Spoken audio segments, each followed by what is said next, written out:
rebel force has penetrated the shield and landed on Endor. This is where the fun begins. A long time ago, in a galaxy far, far away. This is Rebel Force Radio. Your source for the Force. Star Wars news and commentary. With Jason Swank and Jimmy Mack. I've seen Star Wars 500 times. Star Wars #1! This station is now the ultimate power in the universe. I suggest we use it. Now it's time for Rebel Force Radio. We would be honored if you would join us. Oh, yeah, it's like Maul Eve here at Rebel Force Radio. Yeah, we're all excited. We're going to go to bed early so we can get up next week and watch the premiere of Maul Shadow Lord. It is sort of like a holiday or Christmas, whenever we're going to be treated to new Star Wars storytelling, whether it be the big screen or the small screen. This year, we've got both. We've got new Star Wars on the small screen, and of course, Star Wars being told new stories on the big screen with Mandalorian and Grogu coming up next month. Gosh, I can't believe that. Next month already. As we sit here at the beginning of April. As we record the show, I hope this week everybody avoided those stupid, annoying April Fool's jokes on social media where they trick you into thinking there's this, new movie or this new product or this, new something coming out. I'm embarrassed to say, I won't even say what it was, but it fooled me for about, 2 or 3 minutes this morning. And then I realized, wait a minute. I used to enjoy April Fools until the internet, because it was like your friends playing, busting your chops and playing a trick on you. But now with AI and everything, I feel like every day I'm being punked. In this world we live in. But so I hope you dodge those bullets. But we're here to set you straight on Rebel Force Radio. No April Fools going on this week for RFR. We're going to give you the news. We're going to give you the facts. We're going to give you what we think about it as well, as we do each and every week here on RFR. And by RFR, I mean me. My name is Jason. And with me, as always, my good friend and yours from Chicago, Jimmy Mack. Hey, Jason. Hey, Star Wars fans. I played an April Fool's joke on myself. I didn't turn my microphone on for the important moment when I say, hey, Jason, hey, Star Wars fans, which I know everyone is sitting at the edge of their seat waiting for each and every week. I, too, am sick of April Fool's pranks and managed to get by the entire day without having a single prank played on me. Good for you. I was able, that way I was able to avoid distraction as I was making the announcement about becoming the new drummer for the Black Crowes. Yep, that's right. They chose me to play drums on their upcoming tour. So that's where I'll be if you're looking for me this summer. I'll be sitting behind the drum kit on stage with the Crows, baby. So I better learn how to play drums before we hit the road. But it's happening. It's happening. See, Jason. now that right there, that is a fun April Fool's joke right there. I'm assuming it's a joke. I don't know. I mean, well, I'm not going to reveal that. It's my career, for crying out loud, and you're calling it a joke. But the Black Crows certainly don't think so. Black Crows don't think so. They think they don't think this is a joke at all. So yeah. See you on the road, pal. See you on the road. Well, hopefully not before we get our big Mando Grogu after show in Cleveland, so you can't go on the road anywhere until that. But let's talk about what we got coming up this week on Rebel Force Radio.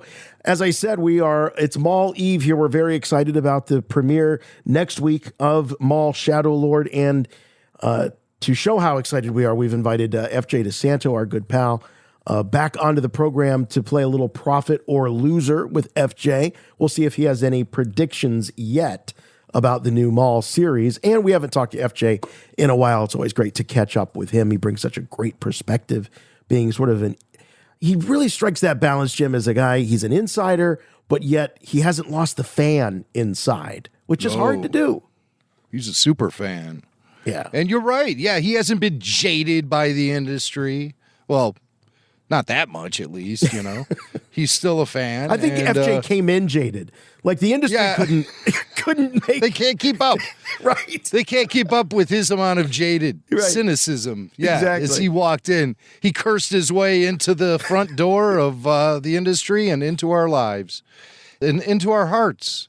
That's Yeah. FJ De Santo. So looking forward to getting caught up with FJ. It's been a little while since we last had FJ on the show, but here we are facing an animated series launching next week and a major motion picture, Star Wars style, launching on Memorial Day weekend here in the States. See, I have to say that because we have an international audience.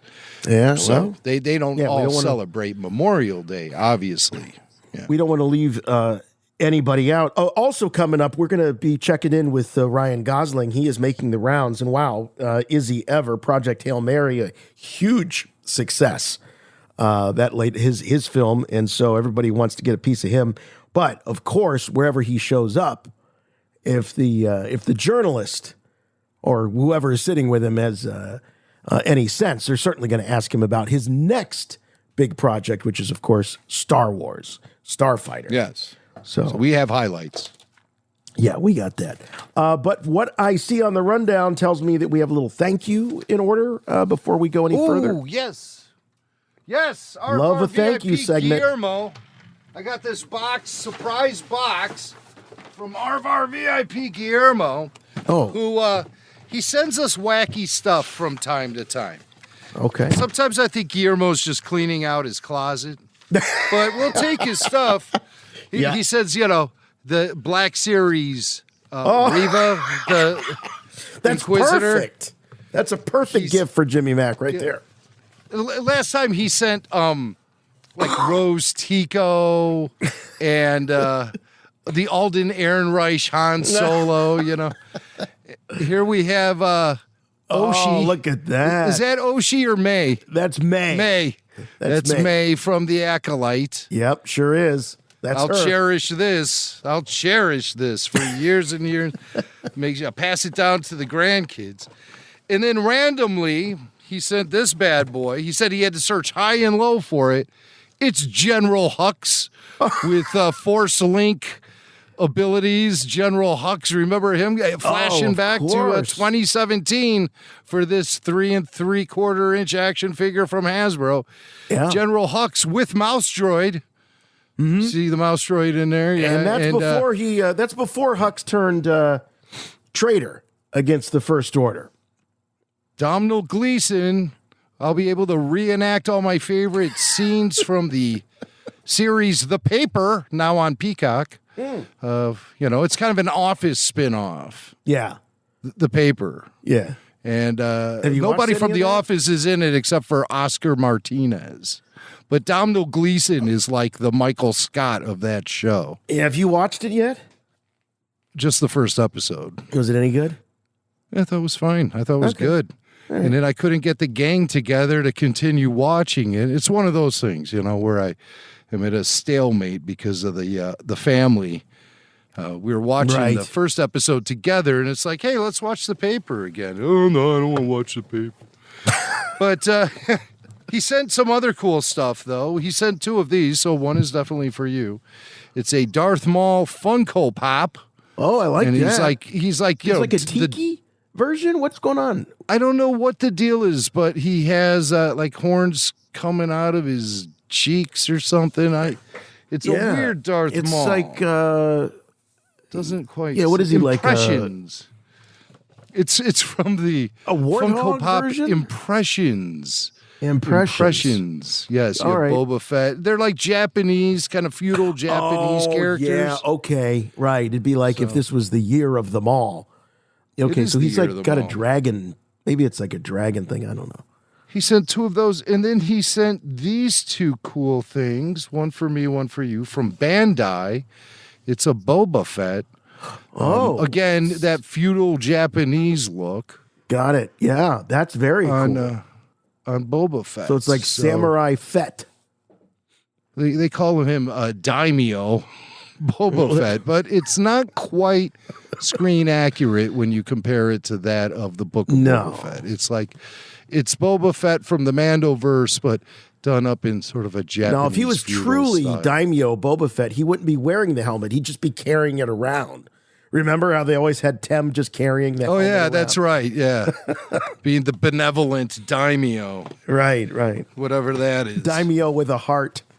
So that's really nice of Guillermo. He's an RFR VIP. He didn't have to do that, but That's we're glad really he nice. did. And I'll make sure you get all your stuff, Jason. Thank you. Also, Joe Dallas came through. He sent me a birthday gift, and now I can't find it. Oh. But it's a baseball. Oh, here it is. It's a baseball hat from Star Wars Celebration Japan. Oh, look it's at really that. cool. That's very cool. So That's cool. even though you weren't there, you still get a memento. Yeah, right. Yeah, I get the that's hat. I didn't have to fly all the way across the Pacific. So All right. good stuff, man. So thank you, everyone. Like I said, we don't ask you guys for gifts, and we're not going to refuse them, though. Right. They're not. So let's They're make not that expected, clear. but they are appreciated. We'll say that. Yeah, they sure are. They sure are. You guys are the best.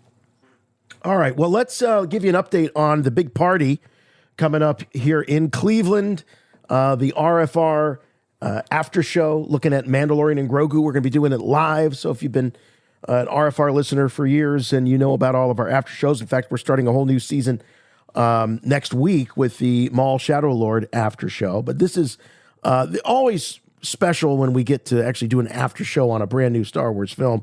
This is going to be no exception. So we're going to be live at Playhouse Square in Cleveland at the beautiful Upper Allen Theater. It's going to be fantastic. But we've got details on the after show. We are going to be at the Hofbrauhaus in Cleveland. Now, those of you who were at the Solo Rises in Ohio, that's also where we sort of ended up by happenstance, but it wasn't like an official thing. We just like, hey, let's all go hang at Hofbrauhaus. But this is an official event. We're going to be in the old part of the Hofbrauhaus, which is great. This goes back to 1928, the old Hermit Club. We're going to be in the Stube. You know what Stube means in Stube. German?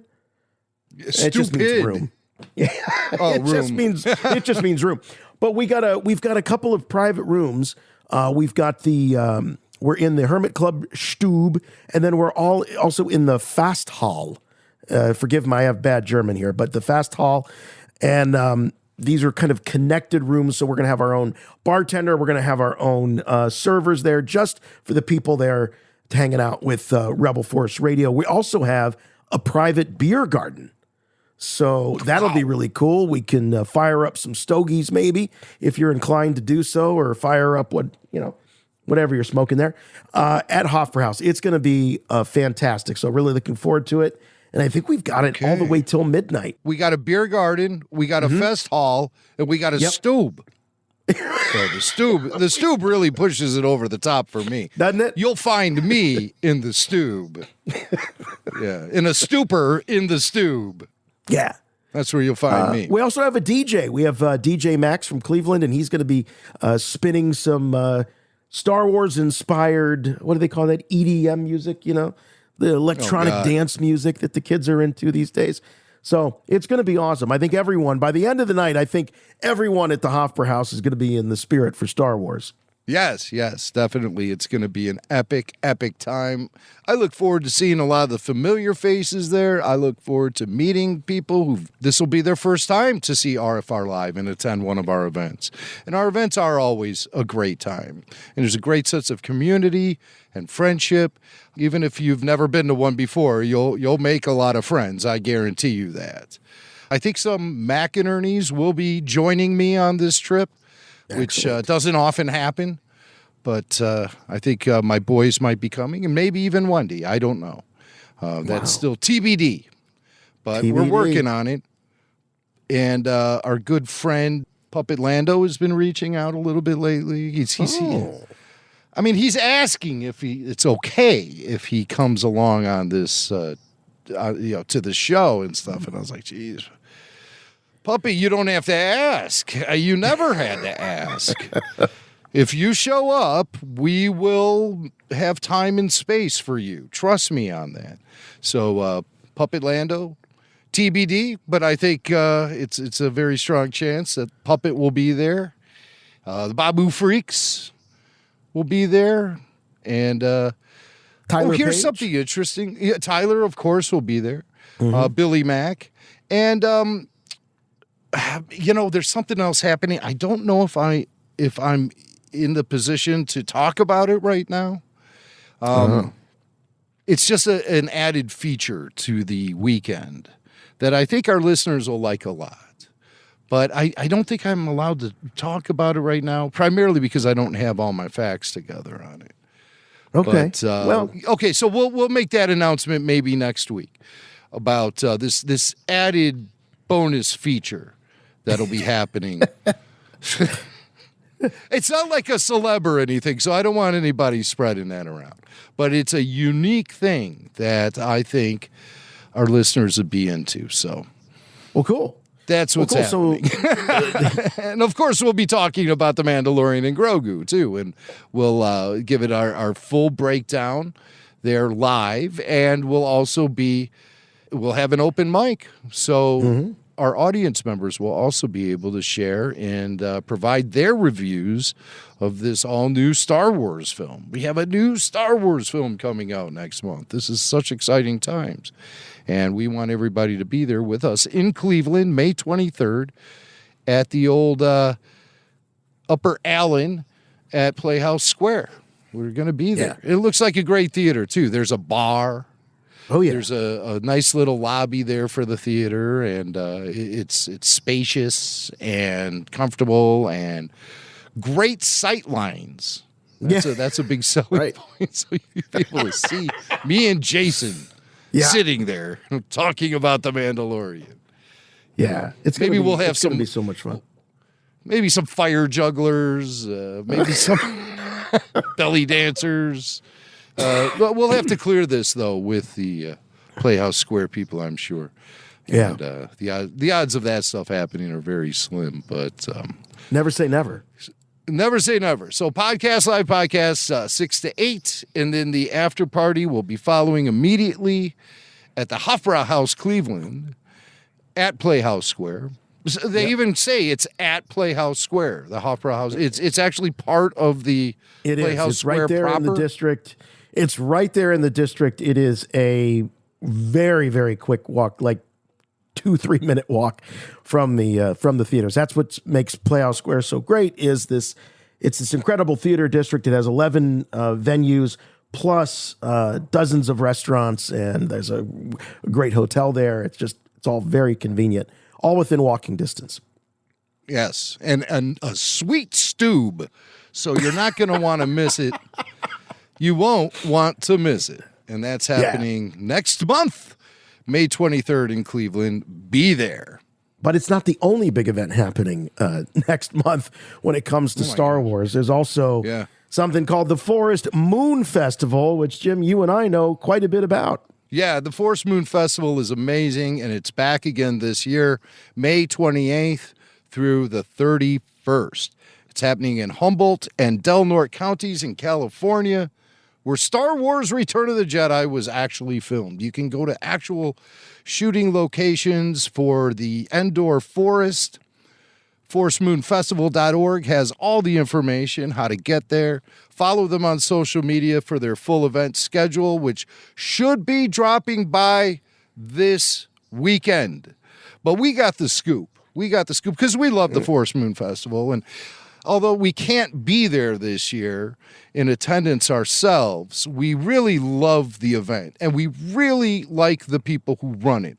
So we're working with them to get the word out about the Forest Moon Festival this year, and I have exclusive announcements about some guests who will be there and some events that are happening. So while we can't return this year, our buddy Kyle Newman will be back. Kyle is returning to the Forest Moon Festival, and there'll be a special meet and greet with Kyle on Thursday, May 28th, for a screening of A Disturbance in the Force, the documentary that Kyle worked on covering the history of the Star Wars Holiday Special. A Disturbance in the Force, you'll be able to see it in a theater projected on the silver screen with Kyle Newman.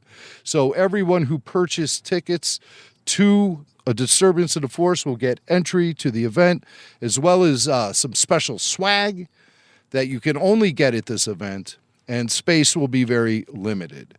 So in addition to that, on Saturday, May 30th, there's going to be a special Q&A with Kyle and Matt Miknovitz, who is a writer for the Clone Wars, Star Wars Rebels, and the showrunner for The Bad Batch and Maul Shadow Lord. So Matt will be there doing a special Q&A with Kyle and Kevin Thompson, our friend Kevin, who he played like 300 Ewoks in Return of the Jedi. All at once, Did all at one kind time. It was energy amazing. the guy has. He'd go behind a tree and come out on the other side of the tree as an entirely different Ewok. It was incredible how he did that. And so he was in Return of the Jedi. Also did a lot of stunt work.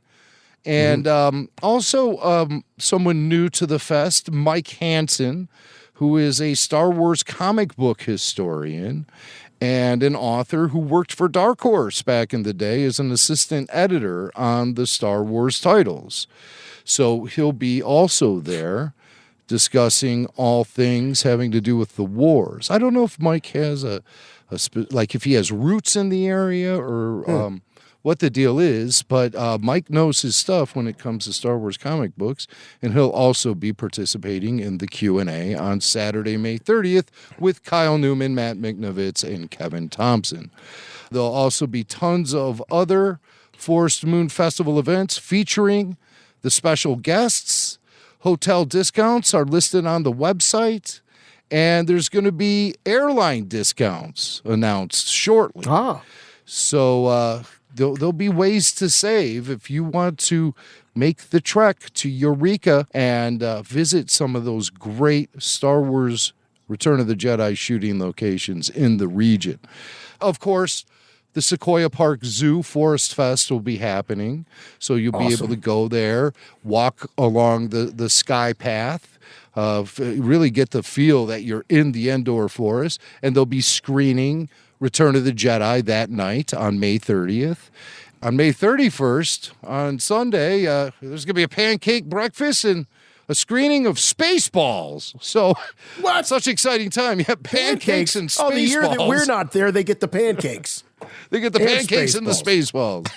So, tons of things will be getting announced here on Rebel Force Radio over the next few months, the next couple of months as we lead up to the event itself, including information on events and participating businesses. It's going to be a really great time. Me and Jason had a superb time last year. Oh, yeah. You want to follow all of the announcements, go to forcemoonfestival.org. That's forcemoonfestival.org. And make your plans to attend the Force Moon Festival this May. The forest moon of Endor. Rebel Force Radio. FJ De Santo. Prophet or loser. All right, with Maul Shadow Lord debuting next week, we figured it was only appropriate to bring on a longtime friend of Rebel Force Radio to speculate and just maybe out and out right lie. Who knows? All about what they think is going to happen on this limited Disney Plus series. So let's bring him on here. Mr. FJ De Santo joining us for a little Prophet episode. Or liar. Prophet or liar. Prophet or liar. We're going to get to prophet or loser. Believe me, we're going to get to that. No, it's too early. I was thinking that when you guys texted me the other day to do this, I thought it's too early. Usually we watch it a little bit and then decide what's prophet or loser. So this is just more. Oh, wait a minute. So fun. Hold on now. Are you adding layers of rules into this that you now need? It has to evolve. It's been 15 years. Okay, so what you're saying is that you need an episode or two to kind of get your footing before you can start prognosticating? Yeah, I mean, we can talk about what I'm excited about based on what I've seen in the trailers and what I think it could be, but we sort of, it's an interesting show because we sort of know what happens before and we know what happens after, right? Right. So you sort of have to. Well, that's Star Wars, base right? it I mean, isn't on Star that. Wars always like a story sandwich? We know the beginning, we know the end, and then we're always. They all die at the end. That's how it works. Since we know what happens before and what happens after, I thought that you would probably be able to provide us with something of an educated prediction about some of the things that'll happen. Oh, in yeah, the yeah, show. yeah. All right. Well, what I think is interesting about it, well, first of all, I like they've sort of advanced the look of the animation a little bit with this sort of more painted style, which I think is really cool and gives it a little bit of an edge to it, and sort of pushes things forward. I mean, I think interesting. I was doing a little bit of homework before coming on, when I knew I was going to do this, and the one thing I sort of knew but forgot or missed was, so basically part of the premise of this is like George's original idea for the sequels, which was like, Well, Darth is Maul it? was the I mean, villain that's with what bad guys. that's what Filoni is saying to StarWars.com. We have a quote here from Filoni. He goes, "Yeah, George and I had some talks about Maul over the years and what his plans for Maul had been. So I felt it was a way of honoring that future that we were going to have and finally bringing some of it to light." Is he talking about the sequel trilogy, the whole Darth Maul, Darth Talon thing? Yeah. Do you think so? Well, so the funny thing is, yes, because again, in my homework, I mean, I did the simple Wikipedia, sort of just refresher bit, and there was a direct reference from a couple of years ago to like those Toshin, trilogy books that I guess it references. Oh, That was the original idea. Was back in Maul as the head of organized crime and all that stuff. In the Star Wars Archives book, the second one with the red cover. It's I don't all have about. that book, so I didn't. I don't know have it either. I have the original one about the original he just trilogy, but ran I never off. He picked just up. ran off There to he go goes. He find just that book. split. Well, he wanted to go prove that he Holy had shit. it. Yeah, but the book is so Yeah. heavy, Jason couldn't lift it and bring it to the microphone. But There it is. He has the little one. version. That's smart. Yeah, digest version. Yeah. Yes, I got the small version, but in it, it says that Maul would be the main antagonist of the sequel trilogy if his vision actually happened. Maul would have been the main antagonist of the sequel trilogy and the architect of the galactic crime world. And the galaxy had fallen into a state of lawlessness with the downfall of the Empire. So naturally, the gangsters fill the void, and Maul unites the gangsters, very similar to what he did in Clone Wars, and he becomes their leader. The lines between like legit politics and gangster business would totally become blurred. Darth Talon would be his apprentice. Can I read George's quote here? I did find it in the book because this is an interview with really quick. The author Paul Duncan, and Paul Duncan is talking about the Darth Maul being the main villain. He says, "Was Darth Maul the main villain?" And George says, "Yeah, but he's very old, and we have two versions of him. One is with a set of cybernetic legs like a spider, and then later on, he has metal legs, and he was a little bit bigger, more of a superhero. We did all of this in the animated series. He was in a bunch of those. Darth Maul trained a girl, Darth Talon, who was in the comic books as his apprentice. She was the new Darth Vader, and most of the action was with her. So these were the two main villains of the trilogy. Maul eventually becomes the godfather of crime in the universe because as the Empire falls, he takes over. The movies are about Leia. I mean, who else is going to be the leader? Trying to build the Republic. They still have the apparatus of the Republic, but they have to get it under control from the gangsters. That was the main story." You see, what's interesting about that is, though, I read that quote is sort of in preparation for this, and that's what sort of triggered, thought process. Is the problem is, I'm sort of curious when he came up with that idea, because that sounds like a story that takes place in like the Mandalorian era, not the 30-year later sequel era. Right. You know, 30 years later, you've either built the New Republic or you haven't. And, you know, we see in the Mandoverse, there is a very precarious New Republic already, you know, which by the time we get to the sequel trilogy is completely eliminated, and one of the faults of the sequels, of which there are several, is it does the opposite of what the prequels did. It doesn't give us any sense of the current state of the galaxy, right? And why Leia's here and why First Order's here and all that shit. Which I think, by the way, I still think Mandalorian, the show, movie, etc., will eventually flesh a lot of that stuff out. But to go back to this, the reason I brought all that up is I do think, and it's a very Filoni thing, is to sort of take those kernels of George ideas and, you know, sort of, I don't want to say repurpose them, but or repackage them, but sort of build on them because they hadn't been used.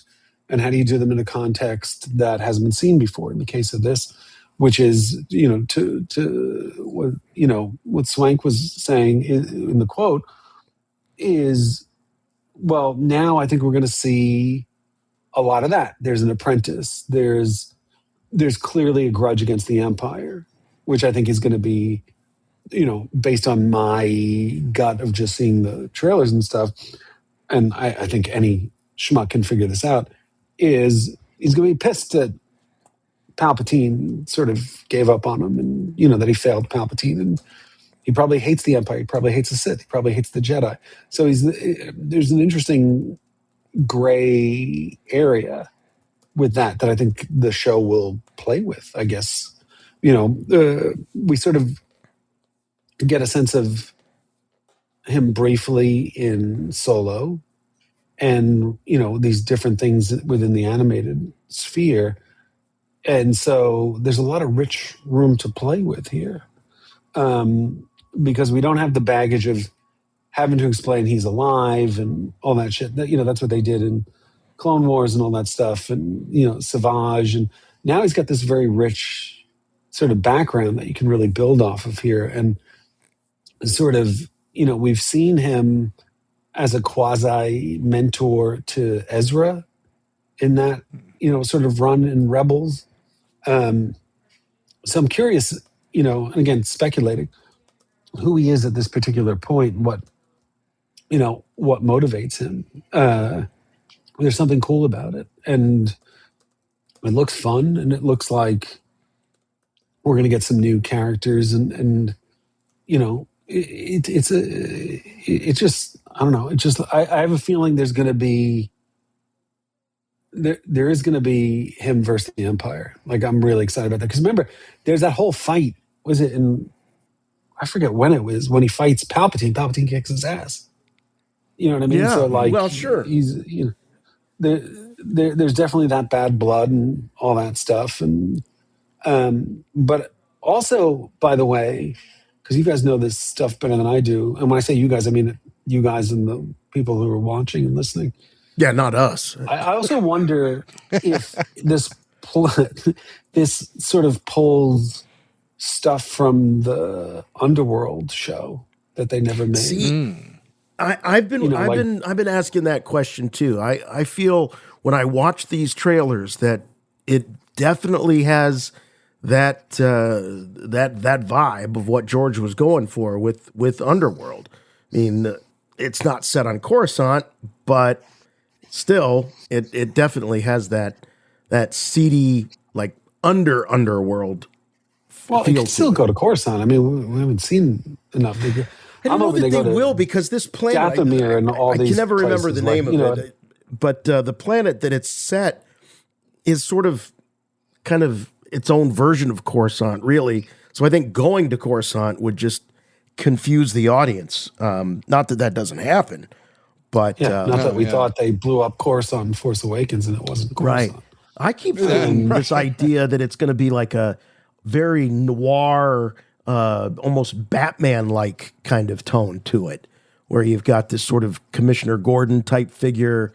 You've got this Darth Maul. Yeah, that's kind of what I've been getting the sense of. But what about the Darth Talon? Do you think we'll be seeing her emerge? We're going to see a variation of it. I mean, they did announce an apprentice, right? Like, so I don't know. I don't remember the name of the character or whatever. I mean, I've seen the design, but I wonder if, like Devin Azara? Yeah, but here's the thing. This sort of contradicts a couple of things, and you have to take into context when George's quote is said about Darth Talon is if the Maul has an issue with the Sith, is he really going to call people Darth? You know what I mean? Like, he's probably like, F them. You know what I mean? Like, that's why it's called Maul Shadow Lord, not Darth Maul. Like, he's not Darth Maul anymore. I think when he is resurrected, because Darth is clearly this Sith-related name, whether you're Plagius like and Vader. Title, I guess. Yeah. All this stuff is something he's renounced. So I don't know.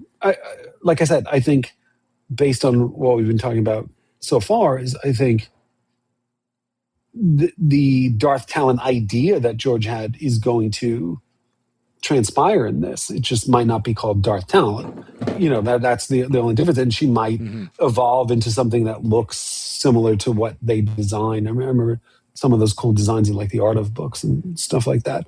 But also there's a part of me that's like sitting there going like, if that whole, and I'm not doing this to open a can of worms, but I'm going to open a can of worms, is if that whole Darth Maul, Darth Talon as the villains of the sequel trilogy, if that shit was in the treatments that he sold to Disney and they were like, no, like, you're insane.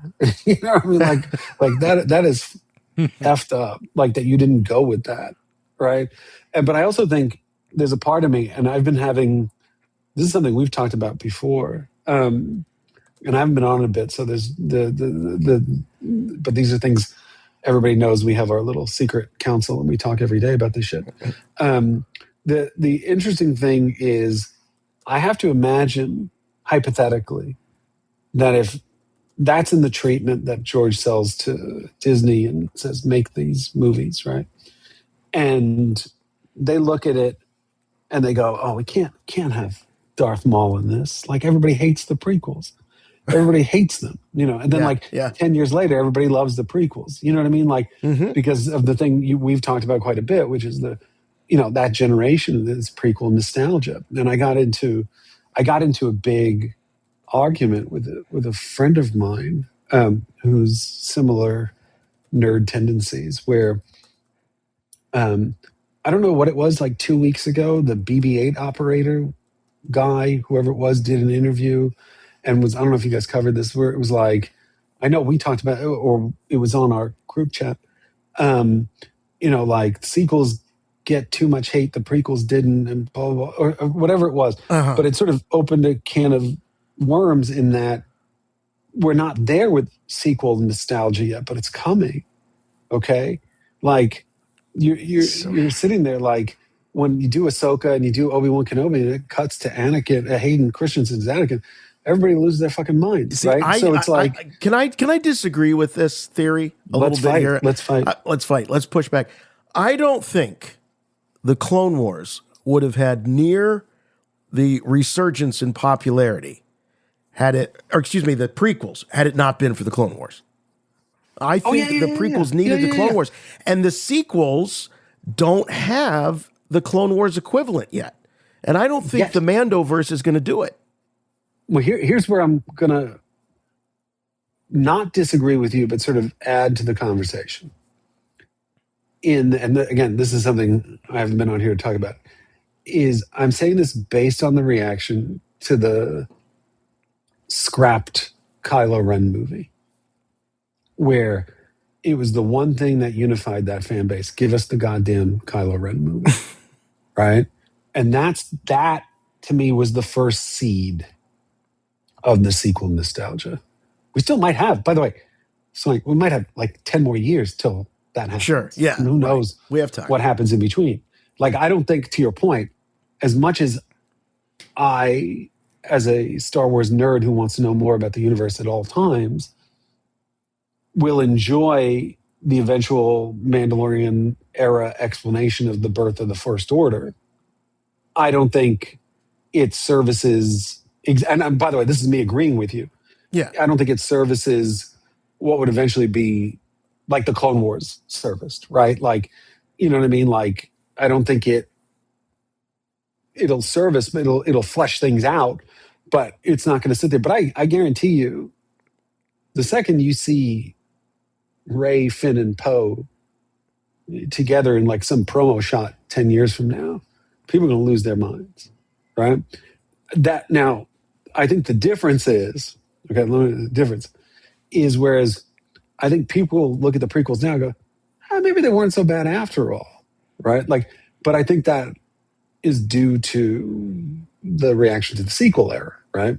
Like, I don't think anybody's going to sit there and go, the sequels weren't that bad after all. They go, no. I think it'll be more like, yeah, they were whatever, but those characters are cool. We want to see them do other things, right? So like versus you're like saying Kylo that Ren. Like give us a Kylo Ren movie because we didn't get enough of him doing cool shit in the other 3 movies. So the reaction to the sequels helped fuel the kind of Prequel newfound nostalgia. love for the prequels. Okay. Yeah. But I also think it's a generation that grew up, right? So like, and this was the argument I was having with my friend who's similarly aged to me, and I always reference my nephew who's now, when I started this, he was probably 12 and now he's 28. When the prequels came out, a lot of people of our initial Star Wars generation went, well, it's really only 3 movies, not 6 movies, right? And then my nephew's generation, who are now, in their late 20s, early 30s now, go, well, it's only 6 movies, not 9 movies, right? Like, and there's Clone Wars and there's all this shit, right? And, I don't know if you're going to get a generation that's going to go, there are 9 movies and not 12, because it's going to happen eventually in our lifetime. But there is going to be an appetite. We're seeing this with Maul. There's going to be an appetite for those characters in live action. Rey, Finn, Poe, Kylo Ren, blah, blah, blah, blah, right? So to sort of circle back to this conversation, this show is, I totally agree with you that the Clone Wars and Rebels service a lot of that stuff because, no one,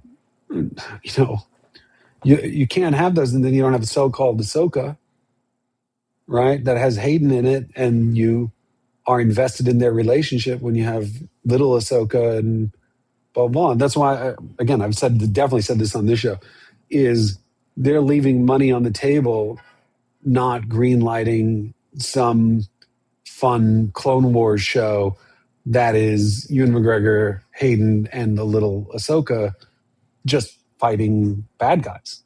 You know what I mean? Like, people will invest in that. You know what I mean? Like, and it's interesting because I look at the TV shows now, like a lot of people look at the prequels. Like, I didn't really like a lot of the TV shows other than Andor and first 2 seasons of Mandalorian. But, again, as always, X amount of years of, next year, 50 years of this shit, you sit there and go, yeah, I can cherry pick the stuff I like. Like, hey, I love that last episode of Obi-Wan Kenobi. Hey, I like those flashbacks with Anakin and Ahsoka. Like, those little bits and pieces that do that. And I'm on the easier side, but people latch on to that shit, right? People, latches on like little, symbiotes. You know what I mean? Like, everybody's got their own thing. You can find something you like out of it. And subsequently, by the way, I'm surprised we didn't do Prophet and Loser for Mandalorian. But the wait a minute. We did Prophet or Loser for Mandalorian. No, he's talking about the movie. Oh, we're bringing you back like next month. We're bringing you back. Because that I have thoughts on. And all right, well, cancel the show. As opposed to this, that you have no thoughts on? You've been riffing for 20 minutes. Well, because we're not even talking about Maul now. That's the whole problem. You brought me on to talk about Maul because I don't have shit for Maul because I only saw the trailers and that's it. There is, by the way, there's a cool video I watched last night on YouTube that was put out by StarWars.com. It's on the channel of Filoni sort of taking you through sort of key eras, key moments in the animated world of Maul in preparation of the show. He sort of does the voiceover and all that shit. Oh, okay. All right. That's how I remembered the Palpatine fight and all that stuff. It was a good refresher. But it's and the reason I bring this up is, and again, speculation is, you're not doing a video like that points out specific things if they're not connecting to things that are going to happen in the show. Of course, right. You know what I mean? So like, oh, there's Palpatine. Maybe there's going to be, and that was the fun part, by the way, Underworld. And this is why I think Filoni's plucking things from that too, is because I do know for a fact, and I'm sure this is known now, I don't pay attention. Underworld was going to have the Emperor and Vader in it.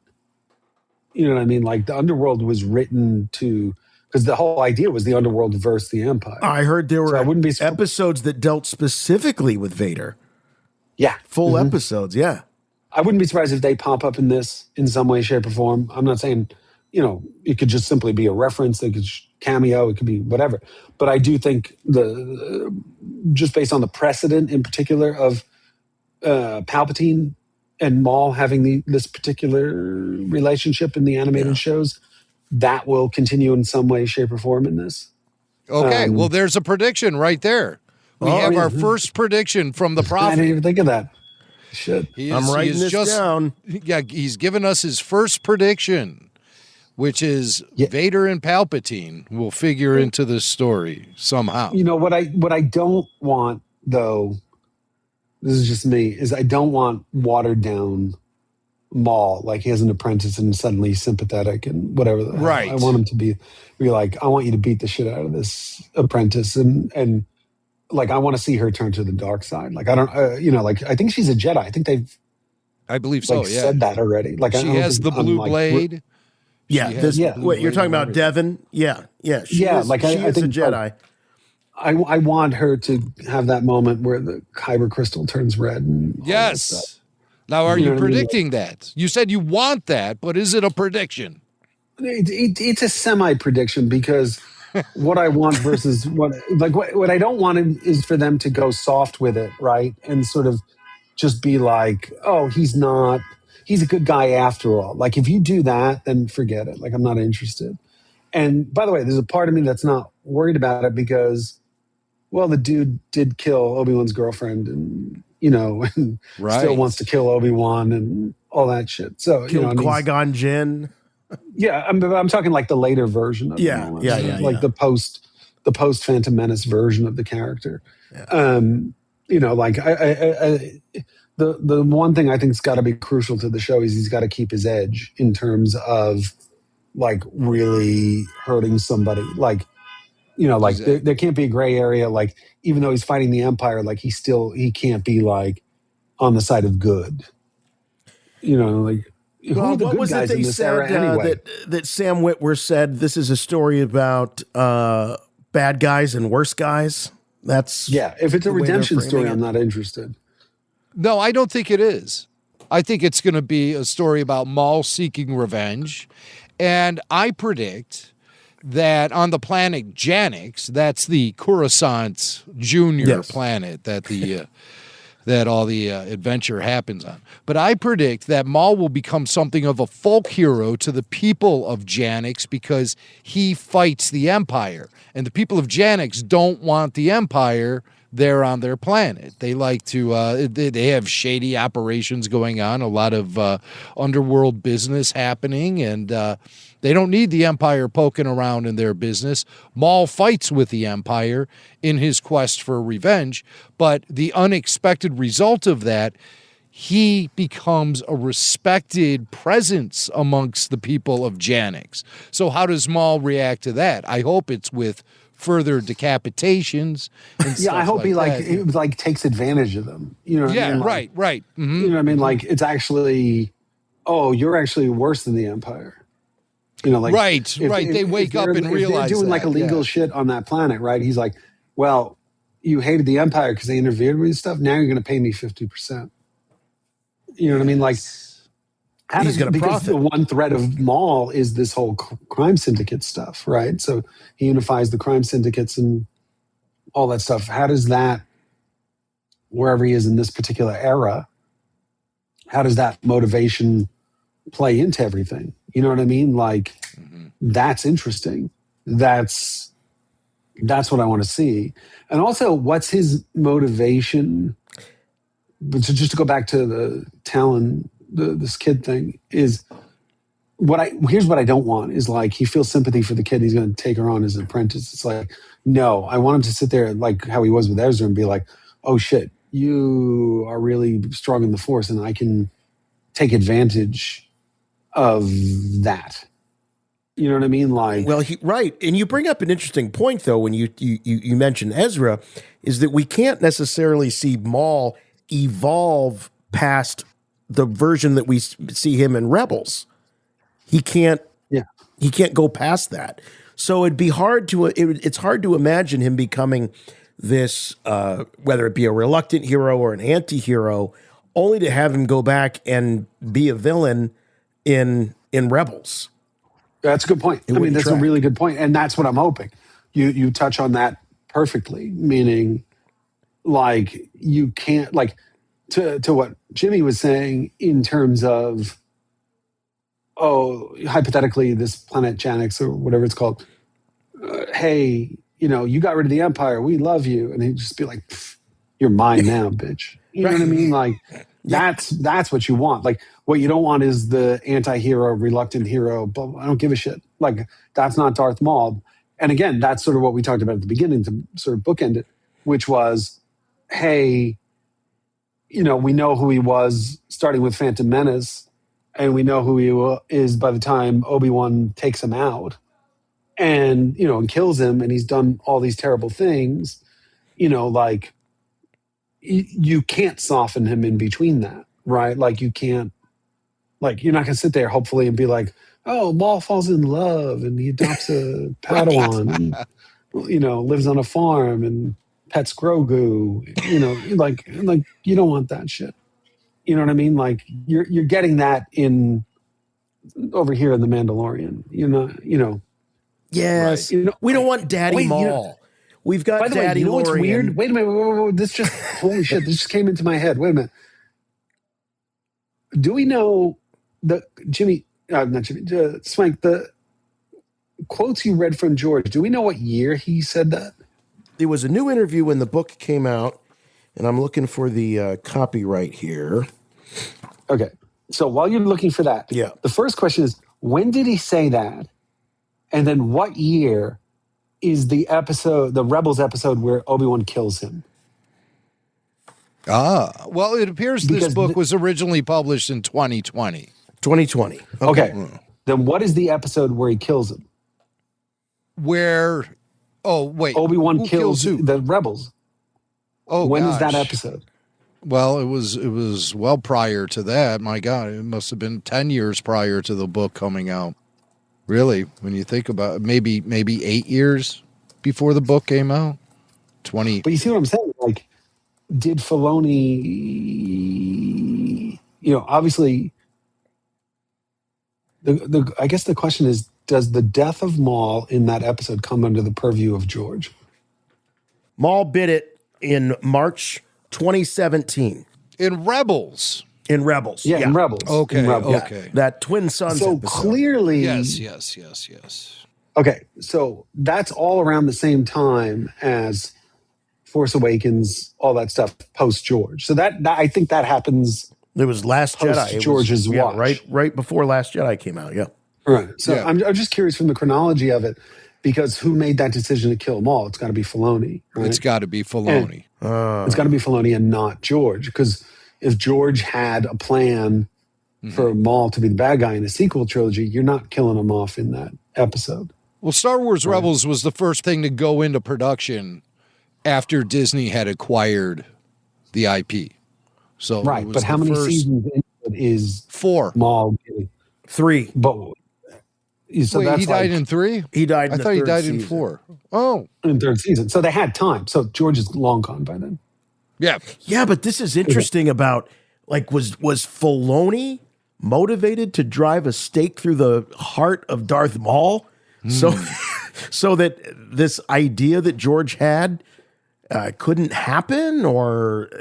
Well, no, but it's too late. If that was George's idea for I'm not saying, by the way, I'm not implying anything sinister here. Yeah, sure. I'm just figuring out the chronology in my head. Right. Which is, there's a world where Filoni goes, well, they didn't do his sequel plan. What are we going to do with Maul? What do we do? Oh, we'll have this. Because remember, it's not like Obi-Wan was like some character in fucking Rebels. He just like shows up in that episode and that's like it. Yeah. You know what I mean? Which, by the way, was a very George thing to do. And that's my issue with Clone Wars was the lack of cohesion. Like, whose show is this? You're all over the place telling a bunch of different stories. And it's hard for me to remember the show. But now we're asking questions. I mean, Jimmy's been talking about this for a while. Now we're like, well, whose saga is this? Because they can't settle on a cast of characters or a certain time frame. We're all over the place. I mean, look at Mando. We're talking about Maul, then we're off to Mando, Grogu, and then we're off to Starfighter. Like, getting the normies to understand this. Oh, and Ahsoka. Like, getting the normies to understand this is a real challenge. And I mean, as a storyteller, producer, writer yourself, FJ, I'd love to know what your take is on this, because there was a time when I said, screw the normies. I'm a Star Wars fan. Star Wars is for Star Wars fans. But what we've seen is we've seen the erosion of the brand. We've seen the erosion of the franchise to a pretty significant degree, where I think we got to get some of those normies back on board. I think the dilemma is there's two parts to this question, and we've talked about this incessantly. But I'll start with the first, when you say the erosion of the brand, which I agree with. I pin the erosion of the brand firmly on the shoulders of Disney, and I'll explain. Not Lucasfilm. Because the same exact thing happened with Marvel. And it was all the Disney Plus shit. They wanted quantity over quality. Just give us shows. Just give us 2 shows a year, 3 shows a year. And I personally don't think either company was equipped or evolved to handle the volume of stuff they were doing while still doing feature films. Okay, that's the first thing. And I don't think COVID helps. Okay, the production issues on a lot of that. I really think that hurts. In particular, Obi-Wan. In particular, the production is lackluster in places. I don't think they had designated TV people to develop TV properly. And I say this for both Marvel and, well, the movie people can do it. They're just movies chopped up into bits and pieces, and they're erratic and all over the place, unless you're doing something episodic from the beginning, which is Mandalorian and Andor. What are the 2 most successful ones? Well, it's those 2 because of this, right? Okay. So put that aside. And again, it's about volume. So what they should have done on the feature side was go back to the old model of 3 years in between movies and not 2 years. Meaning, if you had 1 more year for Last Jedi, forget what you think of the movie for a second. You're not oversaturated. The beauty in the old days, I'm going to sound like an old man, was the movie played, like the year the movie, any movie, I'm specifically talking about Star Wars, like the original, right? This movie plays for 6, 7, 8 months in the theater. Then there's a gap, X amount of months, 4 or 5, another 6 months, VHS, right? It's the only place you're going to see this. So you have a memory of it, et cetera. Like, you haven't oversaturated. You're not on YouTube watching your favorite scenes over and over again, right? And I learned a lot of this, by the way, on the Batman stuff. And then it's on TV. It's great. And then it's gone, right? And you might have the VHS tape, but you're so not oversaturated with it. By the time the next one comes out, you've built an appetite for it. I've missed this. I want this. I want to know what happened to these characters, right? And, I think the 2-year gaps in between the movies don't help, right? And I think Last Jedi, again, we could do, which as time goes on, I have a worse opinion of. And especially from a story point of view, it impacts Solo, which then creates this weird domino effect, and it's not dissimilar to Marvel, which was you reach a certain point after Avengers Endgame where it's just like, I can skip Doctor Strange, whereas everything before that I had to see, like the beauty of the Marvel model, which can never be replicated before, Endgame and all that shit, was each movie was its own individual issue that drove the larger story forward, right? And it was all building towards Thanos. Like there was a plan to it, right? So Star Wars didn't have that, which, by the way, is not a bad thing. But, as we all know, that prequel trilogy was not planned in advance. Okay, that's the first thing. Second, sequel trilogy, sorry. And then subsequently, you expect an audience to just invest in a Han Solo movie like 6 months later. Like, it's probably not going to work. You should have pushed it to December, and they should have pushed Rise of Skywalker a year also. And especially with COVID and all that, like it's a combination of the times and it's a combination of the creativity, because I just feel like you're rushing the creators into it. You know what I mean? Like you just, and to go back to what Swank was saying is, and we'll talk about next month, Mandalorian Grogu, is you reach a point where it's like, they might not know who the audience is for these things anymore. You know what I mean? Because you have us who are the old school guys who, by the way, no matter what, are going to the movie. The people listening to this podcast are going to the movie. Mm-hmm. The normies, as you call them, are now trained in a post-COVID world to sort of go, it'll be on Disney Plus in 3 weeks. Mm-hmm. They might not see that. You know what I mean? They might not.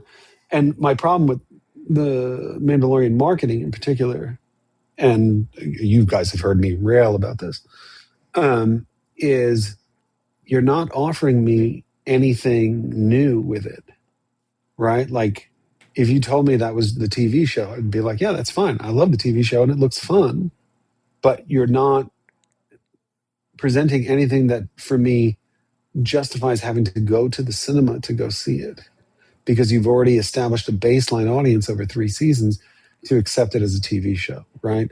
So, like, what I would have done was, again, you poor guys, your listeners don't understand that you have to listen to these rants all the time, is I would have add a little color to the Mandalorian costume, maybe change things up a little bit. Grogu's maybe wearing a different robe, and and instead of AT-ATs, what's new, and or stormtroopers. Like, I mean, remember, what was it, a month or two ago, and you have Toy Fair, and it's like, here's a snow trooper, here's an ATST, here's a remnant snow trooper. Yeah, and then you just change the name to Remnant. It's like, fuck off. You know what I mean? Like, come on. And you know what I mean? Like, and it's funny because I where I live here in Los Angeles, right down the block, literally here in walking distance, is the new Academy Museum, which is beautiful. It's a beautiful museum, great cafe, great restaurant. And they have 2 beautiful theaters in it, a giant Globe theater. It's humongous, state of the art, and then a smaller one. And they've been showing some great stuff lately. I went to, not to switch teams for a moment, but I saw Star Trek 4 with a George Takei Q&A, which was a lot of fun. I saw Last there, and I'm a member, so they're like $5 tickets. And, my wife and I walked down the block. But they did, at the start of the year, they did, I think, something to the extent of like 10 weeks of, if not more, of Star Wars matinees every, I think, Saturday or Sunday, I forget, at 11 o'clock. Well, they were showing them in order. And I went to, what did I go to? I went to Solo, which for some reason they didn't show Rogue One, which pissed me off because I would have gone to that. And Solo was a bunch of like kids, parents with kids. They were howling at the movie. Really? And they loved it. They were clapping and cheering. I was like, where was this 10 years ago, whatever the hell it was? You know what I mean? Like, it was just a very, very weird experience of like, people seeing it, like, and it made me realize, like, hey, you marketed that movie wrong. Hey, it's too dark also. That's a whole other thing and all that shit. But that's neither here nor there. But the interesting thing, the other one I went to was Force Awakens, which also got a similar response. But I was sitting there going Force Awakens, and weirdly, it made me dislike Last Jedi even more. In that, I was like, okay, no one's under the illusion that this isn't a rehash of New Hope. Okay, cards on the table. Like the story's not original, right? But from a Star Wars point of view, the amount of cool shit that you set up in this movie, and again, it's not perfect by any stretch of the imagination. The son of Han and Leia is this guy, and Rey is this, and Finn is this, and Poe is that. Like, the foundation of that movie is so good in terms of what it sets up, and the potential of it is so great. And I forgot this, even though I'd seen the movie a bunch of times in theater when it came out, is how majestic Luke is at the end. Yes. Like it's such a satisfying payoff of, like Luke and the promise of what he offers in it, right? The promise of what that character offers. And subsequently, I went back. I didn't go. I went home and watched Last Jedi, I think a couple of days later or whatever, next weekend. I didn't go to the theater to see it. And I was just like, wait, you just completely ignored this movie. Like, and my point being is, if you're going to subvert it, right? And I don't want to get into a whole anti-Last Jedi. I think it's just too much of it online. If you're going to subvert it like that movie does, start that with the first movie, right? Like start the expectation of the first movie, right? Yes. Like have Luke as like this broken man at the end of the first movie, not this majestic dude in a white robe where the promise of we've waited 30 years to see this guy be the Jedi wizard and blah, blah, blah, blah. You can still do the same story. And there's just character stuff in that movie, the second movie, that I just rub against so hard because it's all good ideas just executed poorly. And we've talked about this ad nauseum for 10 years. But, I think they went so far with subverting Luke in particular, right? That you turned a huge amount of people off with it, to go back to Swank's erosion of the brand kind of thing, because you failed to deliver on the promise. I mean, and we saw what happened when you do deliver on the promise of Luke in The Mandalorian, right? Like, everybody knows that scene. Mm-hmm. Everybody knows that Luke scene. And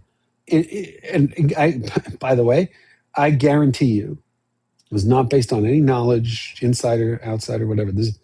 I guarantee you, the impetus of that Luke scene is them looking at Filoni and Favreau looking at Last Jedi and going, we didn't really get Luke doing cool shit. We haven't seen Luke do cool shit, after Return of the Jedi. That's why I'm still convinced you're going to see Luke again, CG Luke in one of these things, TV show, whatever, and all that. Especially since they still show the technology. Grogu. Yeah, who knows? That I don't know about. I would have, you want to do Prophet or Loser kind of thing, I would have predicted it, but I feel like it would have gotten out by now. Like, I just feel like... There was a rumor about Favreau orchestrating some sort of Millennium Falcon crew moment with the trio during the production of Mando Grogu. I remember that being. Oh, really? This is the first I've heard of that, because that would not surprise me in the least, because the second, if that's true, the second that gets out, it's in the movie. Holy shit! People are going to lose their minds. You're going to see you just added 5 to 10 million to the box office. Look, I came up running scams on the streets of Corellia. I'm a driver, a flyer. Rebel Force Radio. I'm sorry, FJ, but I have to spit this one out. Do you think that with the rise of generative AI videos, fan-made stuff that brings us scenes with these characters and we can see it online, and it's being produced all the time now. I mean, do you think that will kind of diminish audience reaction to when we actually see that stuff happen in a legitimate we're not there Star yet. Wars No, we're not there production? yet. We're not there yet. And no, but candidly, I watch those quite a bit. They're always on my algorithm, and I'm like, I got to see how they do this, right? And they're usually very poor. And let me explain why they're very poor. From a writing point of view, like they're just like, and a voice point of view, like some are really good. Like if you have Vader, because you don't have to worry about the mouth moving and all that shit, and the eyes. They're no. By the way, everybody forgets there was a previous generation of fan films that people made as technology emerged, and this to me is just the new variation of that, right? Like, but the acting is so. But some of the spaceship stuff is great, like because they're existing models, and anybody can put an X-wing into AI and make it look cool and do cool shit. It really depends on the user, but I don't think. I think that's a sector of fandom that's going to grow rapidly. Like it already has. Grow rapidly, like even more so than it is now. Because like when I'm on my YouTube algorithm, like there's 5 different channels that pop up on mine of varying quality. That's like someone's doing Heir to the Empire adaptation. So that's actually slightly better because like it's already pre-written. But the people who are like, like Luke meets the Anakin Force Ghost for the first time on Tatooine. It's just like, okay. Yeah. Well, why did you turn to the dark side? Oh, because my wife, your mother, was going to die. And they're talking like that. Like pretty stiff. It's just like, but it's like it's no different than we had the action figures and going, why? But do you think that my point is? I get your point. Fear, the point is like that it'll diminish audience reaction. No, I won't because the difference is when you eventually see it, if it happens, in a movie on a big screen that is official and sanctioned and has a lot more money put into it, right? That's a different thing than someone going onto YouTube and see Han Solo with a beard because he had one in the Heir to the Empire book. You know what I mean? Like, no one gives a shit. Like, and again, that goes back to the normies comment. Like, the normies are not watching those fan films. Right? This is true. Because you know what the perfect example is? That's a good point. That's a really good point. Star Trek, those Star Trek ones they've been doing. Yeah. You know what I mean? Like the Sam Witwer, Captain Kirk one. Sam was all that stuff. Like that's the closest, but that's also weirdly sanctioned. Yeah. Right. Like that's weirdly sort of okay with Paramount and Roddenberry. It's on the archive. So you have those emotional beats like Kirk visiting Spock when he's passing away, and Kirk somehow comes out of the thing, he's alive, and there's Savick and all that shit, right? Like that's, but those aren't like noticed, like no one's talking in it, right? Right. They're not clear narratives. They're just memories and bits and pieces because we can create these cool moments and Sam can pretend to walk with a stick up his ass like Shatner. You know what I mean? Like that kind of thing. And, that kind of thing. And, I wouldn't be surprised in X amount of years to sort of expand on Jimmy's point that you might have online content created by Lucasfilm using these techniques to get those emotional moments. But I'm sure someday somebody could pull something off. But I don't think that'll sort of transcend the zeitgeist to normies who are going to go on YouTube just to see, Leia with a different hairdo at 40 years old running the Republic. You know what I mean? Like, I don't know. Those YouTube videos get a lot of eyeballs. Great too, but I just don't think they penetrate the mainstream yet. Yeah. Or the zeitgeist. What is the mainstream anymore anyway? What is the zeitgeist? I mean, it's also fragmented to begin with. But there's also, by the way, to go back to the earlier point about multi-generation stuff, there could be a whole generation of kids watching this shit sort of going, that's my Star Wars, right? So I have a friend who's got a 12-year-old whose entry point is, I think I've talked about this before, is The Mandalorian. right? So his entry point to Star Wars is Mandalorian. So when Luke shows up in the Mandalorian, he's like, who the hell is that? Right? Like, I got to find out what that guy's about. Well, there's these other movies over here that, and he kind of becomes a dick in the other ones and all that shit. You know what I mean? Like, yeah, I had a similar thing in my house where, you know, my son was like 7, 8 when Mando first came on the scene, and he loved it. I mean, he watched every episode, every season. And then I remember when Book of Boba Fett came out, and I'm like, buddy, if you loved Mando, you're gonna love Boba Fett. He was the original Mandalorian. And he was bored to tears until Din Djarin showed up in that episode, and then, you know, he was psyched again. So yeah, I understand that if that's your entry point, you know, the Mando is your anchor. That's your Luke Skywalker. But that's the whole thing. It's like when I was talking about before, where sequel nostalgia, prequel nostalgia. This era is going to have your kid, 7, 8 years old when that happened, when he's 25, 30, and Grogu is teaming up with Rey, and Grogu knows like 10 words now.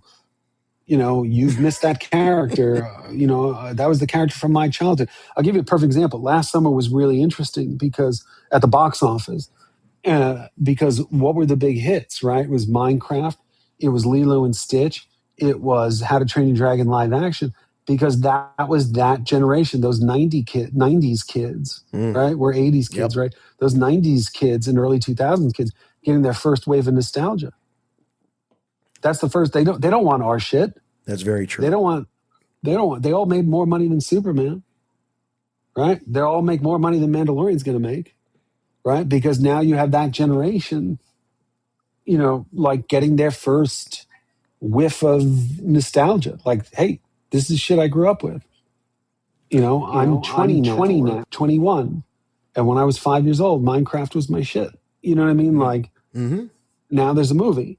And, you know, it's interesting because we really are, as I'm saying this as an old man, we were the first wave of that sort of, well, actually technically a second wave, because there was a wave before us in the 60s, 70s with Batman and Star Trek, all that stuff. But like, you know, if you look back at the patterns in the last 50, 60 years, it's, you know, we're in the 60th year of Star Trek this year, right? Like it's still around in some way, shape, or form. That's a whole other conversation. But the point being is, you know, though I don't want to sound like a doomsdayer, but, you know, Star Wars might be at its level for now. Yeah. You know what I mean? Like it just might be at its level, and you can't really argue it. They couldn't pull it off with Indy. You got to let that sit dormant for a decade or two. That has to wait till I'm a grandparent. You know what I mean? Before you can have the balls to recast it, because the problem with Indy is the same. Here's an interesting thing. I think I've said this on the show before, but there's a really interesting thing, like the problem they have with Marvel, right? And this is the problem with Star Wars. It'll apply to Star Wars. What worked about Marvel that now doesn't work is they've spent everything post Endgame trying to replace the original actors. We have a different Captain America, different Thor, different Hawkeye, different Black Widow. By the way, Black Widow is the only one that's an upgrade. And because they very naively thought, in my opinion, that it's the comic book characters that sell the movies, not the actors. Well, no. What you did in the beginning of Marvel was, if you remember, look at the scene of the Avengers. The only one who's got a mask on is fucking Captain America, right? And you've already seen him without the mask for the whole thing. They want to see Downey, Evans, Hemsworth. They don't care about Thor, Captain America. That's secondary, right? So that's the same problem as Indiana Jones, is you're so used to this one, there's only one actor who could play it, right? For 45 years. So on the other side of that equation is DC. You can have 10 Batmen. You can have 2 Batman at the same time. No one gives a shit, because it's always character facing versus actor facing. So they have the same, Batman's more like James Bond, right? Every couple of years we can refresh it with a different actor. You can't do that with Marvel. Marvel's now painted itself in the corner where they got to bring everybody back, right? So the problem with Star Wars was you can't get new Luke Skywalker actor or Han Solo actor or Princess Leia actor, because And that's, by the way, that's not a reflection of the quality of anything. It's just that's the way it was presented. They were actors. They were actors playing a role. You don't want to see anybody in those other roles, right? I mean, how many times the only time it worked was Ewan McGregor, because he's a perfect younger Obi-Wan Kenobi. Like, you do something where it's younger or older, younger version maybe, but like they tried it with Han Solo, it didn't work from their point of view. Like, I thought he was really good, but I thought they marketed it cowardly because they were afraid of it. And you run into that thing where what's going to be the nostalgia for this era? Like you mentioned before, like you said, we don't know what this era is. I don't know what this era is either. Is it the Disney era? I'm talking about the TV shows in particular. Yeah, right. Like, I think I look a at it lot like of those the shows have streaming no era. stickiness. Yeah. Right. No one remembers Skeleton Crew or The Acolyte, which no one remembers. But the interesting thing with The Acolyte is there are things people hone in on. Well, right? Skeleton Crew. Yeah, no, I wanted to, because I want to, before we wrap this up, I want to turn it back to Maul, but I wanted to ask that because you mentioned Acolyte, you mentioned Skeleton Crew, and I was just thinking about the larger purpose for some of these shows existing. The Clone Wars, you could make a case that it existed to sort of redeem the prequels, or at least that was the byproduct of it. It sort of redeemed the prequels. It redeemed the character of Anakin Skywalker, showed us the promise of that nostalgic look that Ben Kenobi has on his face when he's talking about, knowing young Anakin. The Rebels was about the birth of the rebellion.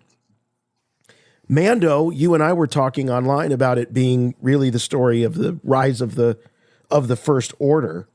But then you have these other ones, like you mentioned Acolyte, you've got Bad Batch, you kind of have Ahsoka. Does the Maul series have one of these larger purposes, like Mando, like Clone Wars, like Rebels? Or is it just being made to exist and tell this basic, simple story like the Bad Batch did, where it doesn't have any large, although Bad Batch did lay some interesting groundwork with the whole cloning subplot. So it did give something to the larger canon. I'm sitting here scratching my head with the Maul series saying, what is its contribution to the larger canon going to be, if anything? I don't think we're going to know until we see the show. On the surface, it just seems like another, and I don't mean this in a negative way, another filling in the gaps of a particular era with a cool character, right? And by the way, nothing wrong with that. Nothing wrong with that. And look, to put my producer hat on, it's like, well, you got to have something out there. Star Wars shit out there. You got to have product. Mm-hmm. We're going to sell things and all that stuff, right? They're in a rock and a hard place because it's like you try something new with it, doesn't work. You got to go back to the nostalgia of it. Maul, like safe bet and cool character and all very toyetic. I don't know.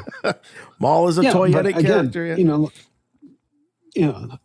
But I don't know yet. I mean, that's the honest to God answer, is that we won't know till we see the show. But also, do you think there is a larger ambition behind the show, or is it what you were saying? We got to have something out there. It might as well be Maul.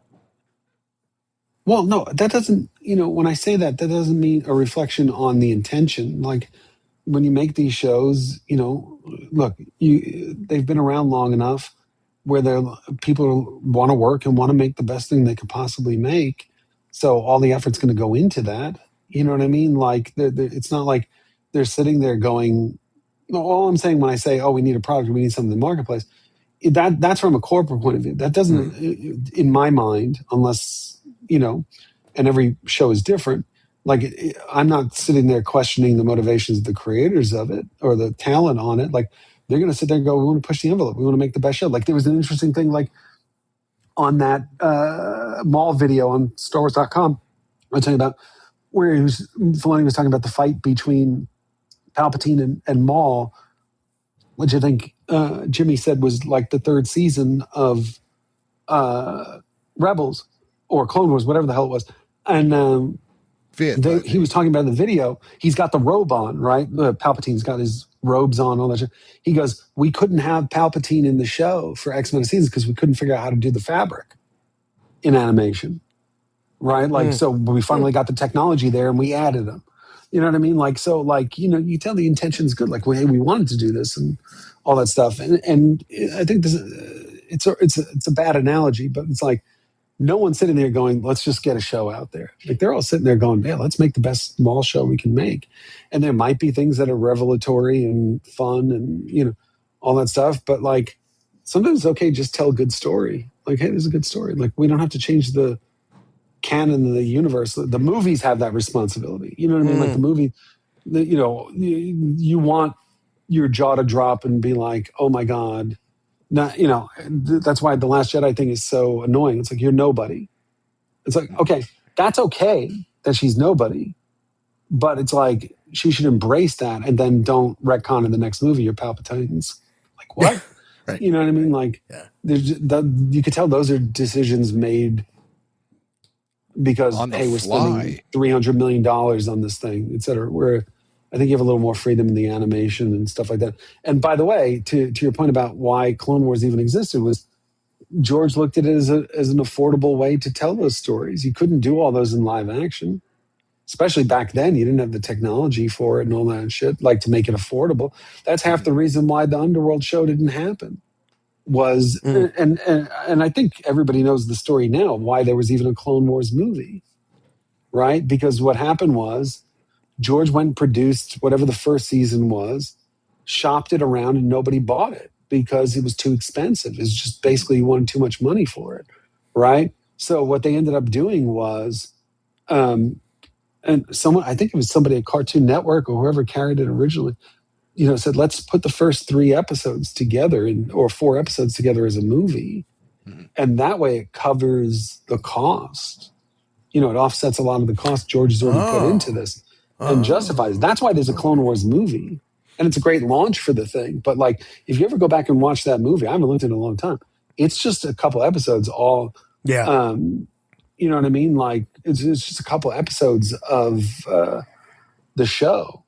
And by the way, that got people hooked. I mean, there's nothing wrong with that. Like, by the way, that's a big thing in Japan. Like, with anime, like what they do is there's a tradition Sunday morning matinees. You can go to the theater and watch 3 or 4 episodes of your favorite show that's on the air, but you get to see it on the big screen.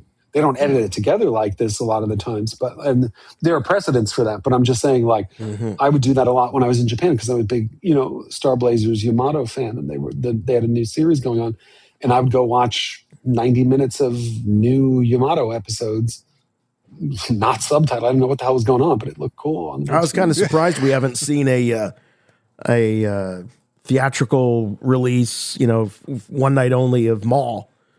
Right. They've been doing that for the streaming series, all the way up to Acolyte, where you could see the first couple of episodes on a premiere night for free at an AMC theater or something. Oh, I didn't know they on did Lucasfilm's dime. Yeah. I've gone to a few of them in Chicago. And I was keeping my eye on the internet this week because usually they announce those theatrical screening premieres about a week in advance. And you scramble and you go to the URL and you fill out the form and you get free tickets to these great screenings. The last one I went to, they even gave you free popcorn. And there you go. Yeah, it was wonderful. But yeah, I was keeping my eye on the internet this week and nothing. So. Which is a shame. Maybe for the finale. Maybe for the finale. Oh, the finale, right. Yeah, they do that too. I mean, you know, they do Stranger Things and it made a lot of money and all that stuff. Yeah. Yeah, right. I have a theory in my head, which I'm not going to say, but I'm going to tell you guys offline after this. Okay. The audience will love that. Yeah. Sorry, guys. And then we'll come back in 8 weeks or whenever the thing, and we'll be like, FJ said this after the call. Oh, he was right or wrong. Well, before we go to that, can we get one more Prophet or Loser prediction from you? Yeah. Nostra DeSanto. That's a good one. Prophet or liar? I think in the first season, it's going to focus very much on the core characters and the core conceit, and it's going to get bigger as it goes. Because I think they've guaranteed a second or third season. I definitely know there's a second season. I don't know if that's public, but and I say this from an animation background. It's like it's cheaper to keep going after a certain while because you've created the models and sets and all that shit. That's what we do on Transformers. Like we said, oh, there's only one season. And meanwhile, we were in production on 3 seasons because you produce it all at once. It's cheaper. Like we did 18 episodes at once, but you do 6, 12, 18, 6 episodes here, X months later and all that stuff. And it gets easier as you go because you've got the pipeline going, all that stuff. I don't have a good prediction. I really want them to go to Dathomir. Did I say it right? Dathomir? Yeah. Like I really love when they go there and all that stuff. And but you think do you think you were saying that you think the canvas is going to expand by the end of the first season? Like it'll start with a smaller core character story and then maybe they'll even get like off it's that going to build planet towards something. And this is why like it's a different conversation even if we watch an episode like what they set up and all that shit, which is like I think it's going to be a lot of fun underworld stuff. Like if you point to the things it's not stealing from, but like cribbing from what George wanted to do, which is I think like I'd love to see Black Sun and Zizor and all that stuff. Who knows? Like they never introduce him into the thing. I'd love to just see like some curveball. That's not a prediction. That's just me being a nerd. I'd love to see more of the gangster politics of the galaxy, how it interacts with the Empire, who he pisses off. But I'm most curious about the apprentice and the motivation for training her, how she comes into his life and what she's evolved into. Like I really want to see like almost like a reverse Rey, where it's like, oh, she's really idealistic, and by the time it's over, she's super jaded and evil. That's a character that carries on beyond.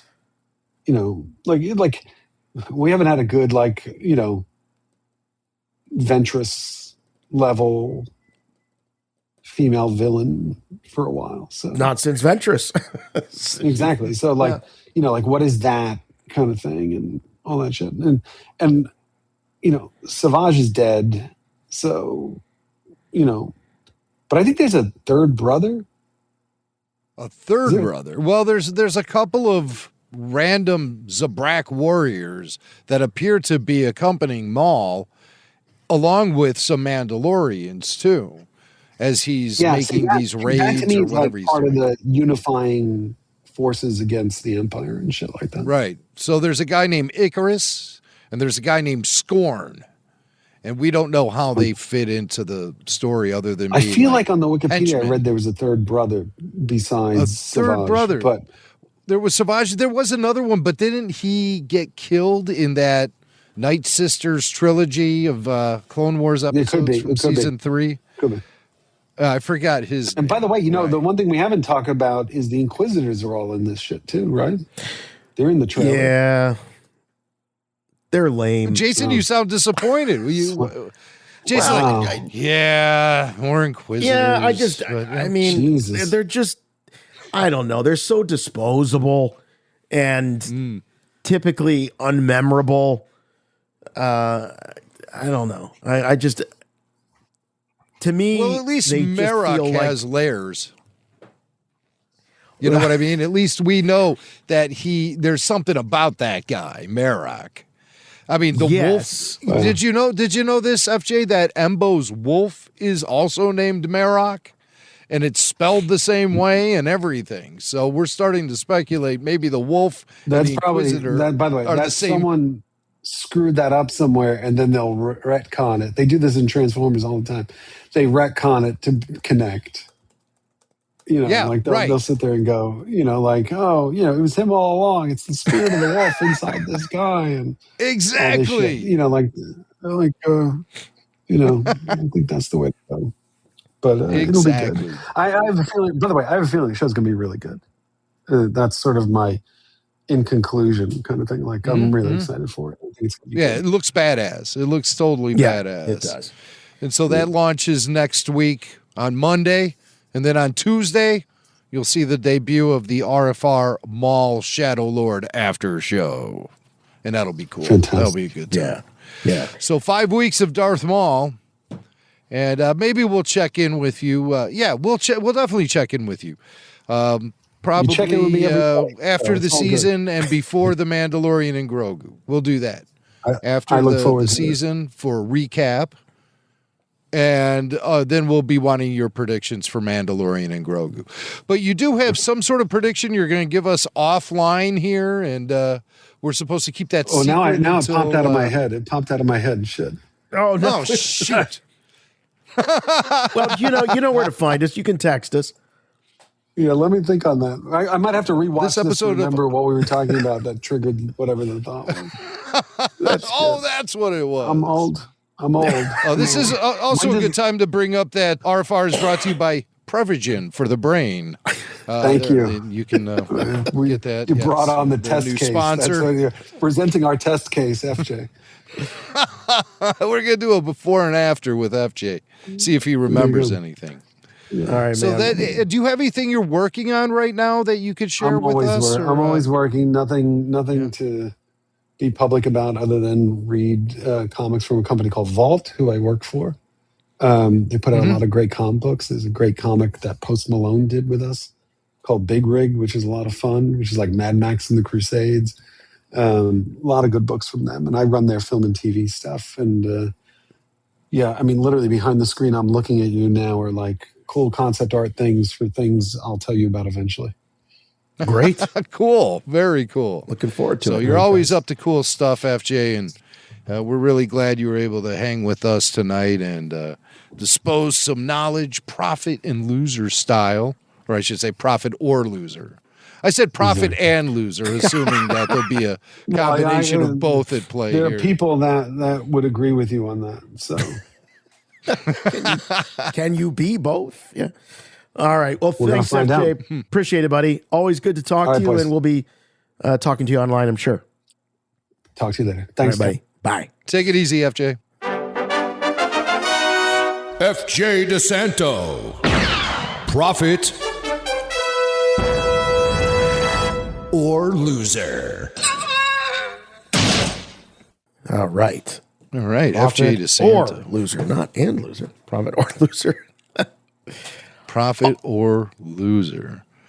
Boy, he sure was keen on talking about like the legacy of things like the sequel trilogy and stuff like that. Yeah, well, was really into that. Yeah, I like that he's able to sort of bring some of that history into what we're talking about now. I think it does provide context. I think FJ, he always has to me, he has a way, because he is a producer and a writer, and he always has a way of being critical of things, but not dismissive of the people that are making them or trying their best. I think he always assumes that people's intentions are good to make great product. And I think that's missed by a lot of armchair critics online. You know, it's not like anyone's setting out to make a bad show or a bad Star Wars movie or a bad, they really do believe they're doing good. We can disagree with how they execute it, but at the end of the day, it is talented people trying to do good things. Right on. Rebel Force Radio. All right, here we go. Headlines. I have good news for you, my lord. That's good news. Come closer, I have good news. Oh, yeah, we got news. We got new Star Wars. So, of course, there's going to be news. As I mentioned at the top of the show, Ryan Gosling is a very busy guy out there promoting Project Hail Mary. Jim, I've heard tons of great things about this movie. I'm not familiar with the book that it's based on, though it's also enormously popular. But everybody I know, and I know several that have gone to see this, they say it's fantastic. So it's definitely on my list of something that I need to see. And it also is doing incredible box office. So I think that portends well. Not that Ryan Gosling really needed it, but the fact that he's very much like, I guess, solo throughout a lot of this film, where it's just him reacting to, I don't want to give away the whole plot and everything, but reacting to something that's computer generated, blah, blah, blah. So if there was ever a good test to how someone might perform in a Star Wars film, it seems like Project Hail Mary might be the one. It is. It definitely is. And all eyes are on Ryan Gosling right now. He seems like he's box office gold. But remember, after every Barbie, there's a fall guy. And, Gosling had that glow about him after the Barbie film. Right. And especially after his big-time appearance on the Oscars, where he was dancing and singing. I don't remember it. But yeah, right. But apparently a lot of people were very the Ken impressed. song, right? He was singing the Ken song or whatever. Yeah. I think Will Smith got up and slapped him in the face when it was over, but something like that. Oh no, that was somebody else. Yeah. So when that Fall Guy movie came out, people were like, "Oh, this is going to be a huge hit," and it was a flop. It was a big time flop, and Gosling was in the role of Shatner, I guess. Was Shatner the Fall Guy? Or no, that was, I'm thinking Lee Majors. I'm thinking Lee Majors. Yeah. It was Lee Majors. Now, come on. You can see where you confuse Absolutely. the Shat with Lee Majors. What are your choices? Adam West, William Shatner, or Lee Majors? Those are the three options. Yeah, that's a triumvirate right there. It's that's the holy trinity right there of overacting on television in the 60s and 70s. But, yeah, that's who I was thinking of, was Lee Majors. The Bionic Man. There's something I'm surprised they haven't done a reboot of, starring Ryan Gosling as Steve Austin. Either Ryan Gosling or The Rock, take your pick. But I'm surprised they haven't brought that one back. Because that was the biggest thing around for kids in the mid-'70s, just prior to Star Wars. Yeah, huge. We had the action figures. We had everything. Yeah. And then Star Wars came out, and everyone was like, $6 million, what? True. Yeah. At least I was. But that's the question about Ryan Gosling. I hope that, I assume Star Wars Starfighter is his next release. So I hope it's going to be riding the positive waves of his performance in this Project Hail Mary, which I haven't seen yet, but everyone really seems to like. And it's the first movie in quite a while that I've noticed, hey, there's some legitimate box office buzz for this. My neighbors are going to the theater to see it. They're asking if anyone wants to join them and stuff. And I'm just hearing people at work talking about it. So lots of people have been going back to the theater to see this movie. I haven't been back to the movie theater since Superman came out last summer. And that was the only time outside of the Led Zeppelin movie that I went to the movie theater last year. So it's nice to see. And the Zeppelin movie doesn't count. That's not a real movie. That was a documentary with a bunch of concert footage in it and stuff. Just like I go to see concert movies sometimes, but that's a different kind of movie-going experience. It's a little more passive, I would think, whereas a movie, a story, as it's unfolding, you're really, really, not that you're not paying attention in the concert, but it just, I think the level of intense concentration is going to be a bit, I would imagine would be a bit different in a concert film. Well, you're just vibing into the music when you see a concert movie. Other movies, they tap into different kind of emotional parts of your brain. It taps into different type of emotions. So, yeah, concerts more of a grooving thing. You could be sociable during that, talk to the person next to you. Yeah. Hey, what kind of amplifier is that? Stuff like that. We get geeky. We get geeky about our rock gear. But I hope, though, that this is a very positive sign for Starfighter. And, of course, as Ryan Gosling is going out on the interview circuit to promote Project Hail Mary, people are asking him about Star Wars. And like you said, Jason, it's the reporters who really got it together. Like this guy from BBC Radio who asked Gosling about Star Wars. I think he just came right out and said it. This guy's kind of a character himself. I don't think I have his name in front of me, but he's the guy from the BBC. Oh, Scott Mills on BBC Radio 2. And he and Ryan discussed the surreal nature of Ryan being in a Star Wars movie. You know, I actually didn't see Star Wars until later in my life. I was late to it too. But I had Star Wars sheets before I ever saw the film. I think that's true of a lot of people, that they came to it late, you know? It's kind of like the Beatles. Like it's just like always been there. Yeah. It's there in a way that you don't even realize how influenced you are by it. You've got the duvet set and you've got the sheets. Yeah. And with that, what it's doing, I didn't realize until I got there, was like setting your, defining your idea of what, first of all, like what a font is. Yeah. Yes. What a soundtrack is. Yeah. Like John Williams, what a sound effect is, even just like the lightsaber sound. What a hero, a villain, what a one-liner is. Everything has sort of been defined by that. And I didn't, I guess, get that until I was on the set going like, oh, wow, this is really, this cuts deep. That must have been wild. Yeah. Like, and there you are, and then you've got a lightsaber in your hand. Well, maybe. That I can't. Possibly. I didn't say that. No. Right? Mad, though, and surreal that you go from a kid with Star Wars bed sheets to being the face. I had those bed sheets in my trailer, by the way. Oh, in your trailer. All right, then. I bed did. Sheets. My friend got them and brought them for me, so I had them. Every time I went back to the trailer, I was like reminded of where it all started. Well, I just threw Star Wars bed sheets into the dryer yesterday, as a matter of fact. They're sitting over here.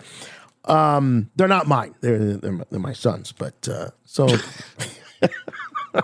Vintage? Not that there would be anything wrong with that. No, they're not vintage. They're modern, but they're of the original trilogy. So Ryan Gosling talking about how Star Wars, like for so many of us, helped us figure out the anatomy of storytelling of movies. What a villain is, what a one-liner is, what a score is, and that's so true, Jim.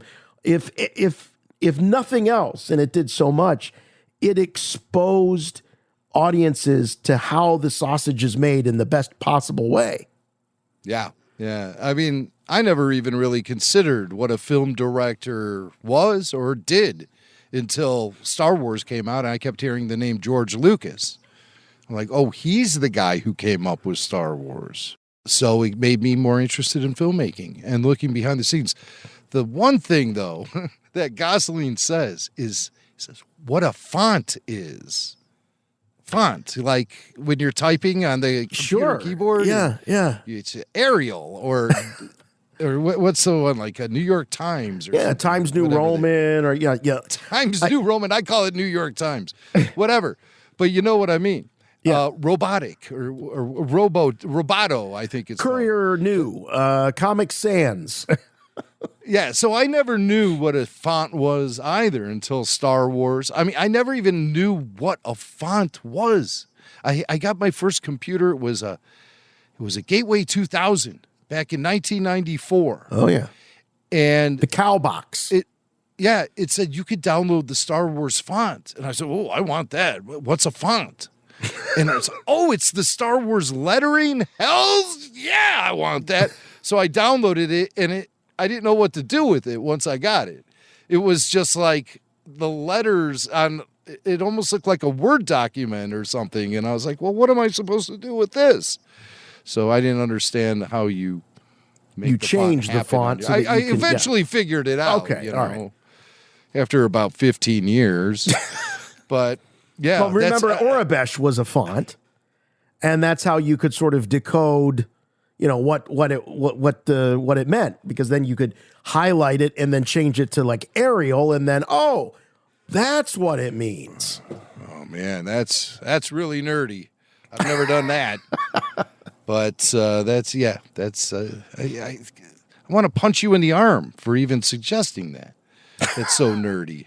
Why am I getting a rush of emotion like that? It's So I'm I going don't to know. type out this in Arabic.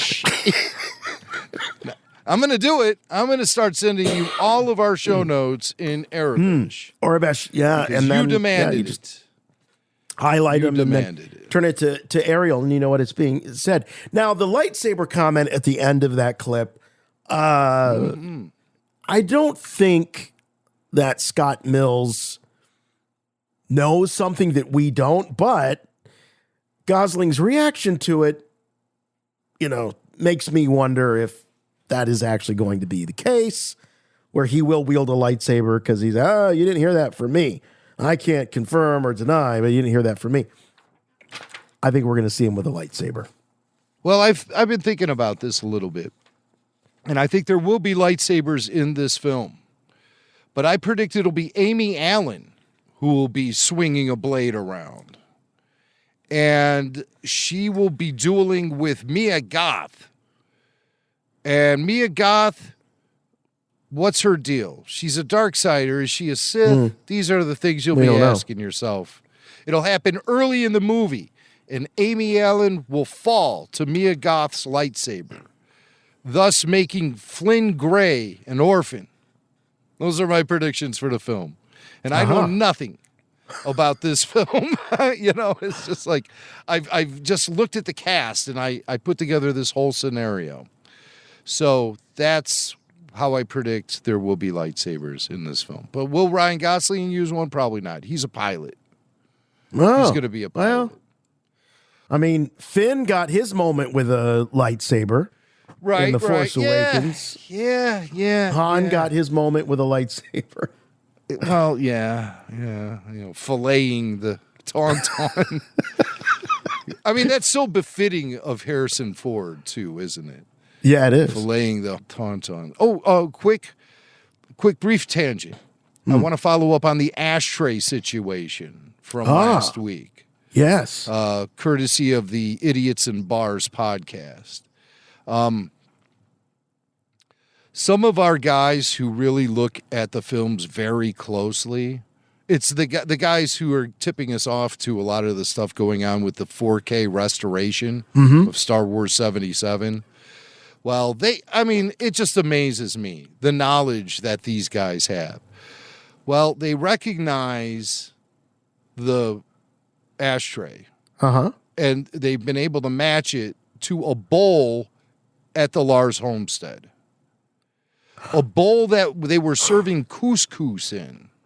And they also see a tumbler in that freeze frame shot where we thought we saw the ashtray. And the tumbler matches the same tumblers that you see in the Lars homestead. So they think that maybe it was a situation where Han was eating something. And knowing the type of actor Harrison Ford is, remember, Ford is the guy who sat down in the cockpit of the Millennium Falcon and said to George Lucas, how do I fly this thing? He didn't want to just sit there and pretend, like just reach out and mime. He wanted to really feel like he was flying the Falcon. So I could imagine in that scene where Han is sitting there at that pilot station or whatever that desk is that he sits at in the Millennium Falcon main hold, he's sitting there and he's watching Luke and Ben train. He might have said to George at one point, well, what am I supposed to be doing over here? Well, you're looking at the... George, come on, I need something to do. Give him a bowl of couscous and the blue milk for Han. And they bring it in. And there's a few shots that ended up on the cutting room floor of Han kind of digging into a bowl of couscous. Yeah, I'm sure Harrison was digging into some bowls there on the set of Star Wars. Right. Well, you're going back to our topic of smoking again. Harrison was on the set and like, anybody using this? And had that bowl that was set dressing, and he's like, this will make a good ashtray. Or it was the ashtray thing again. Yeah, I like the story better when it's an ashtray.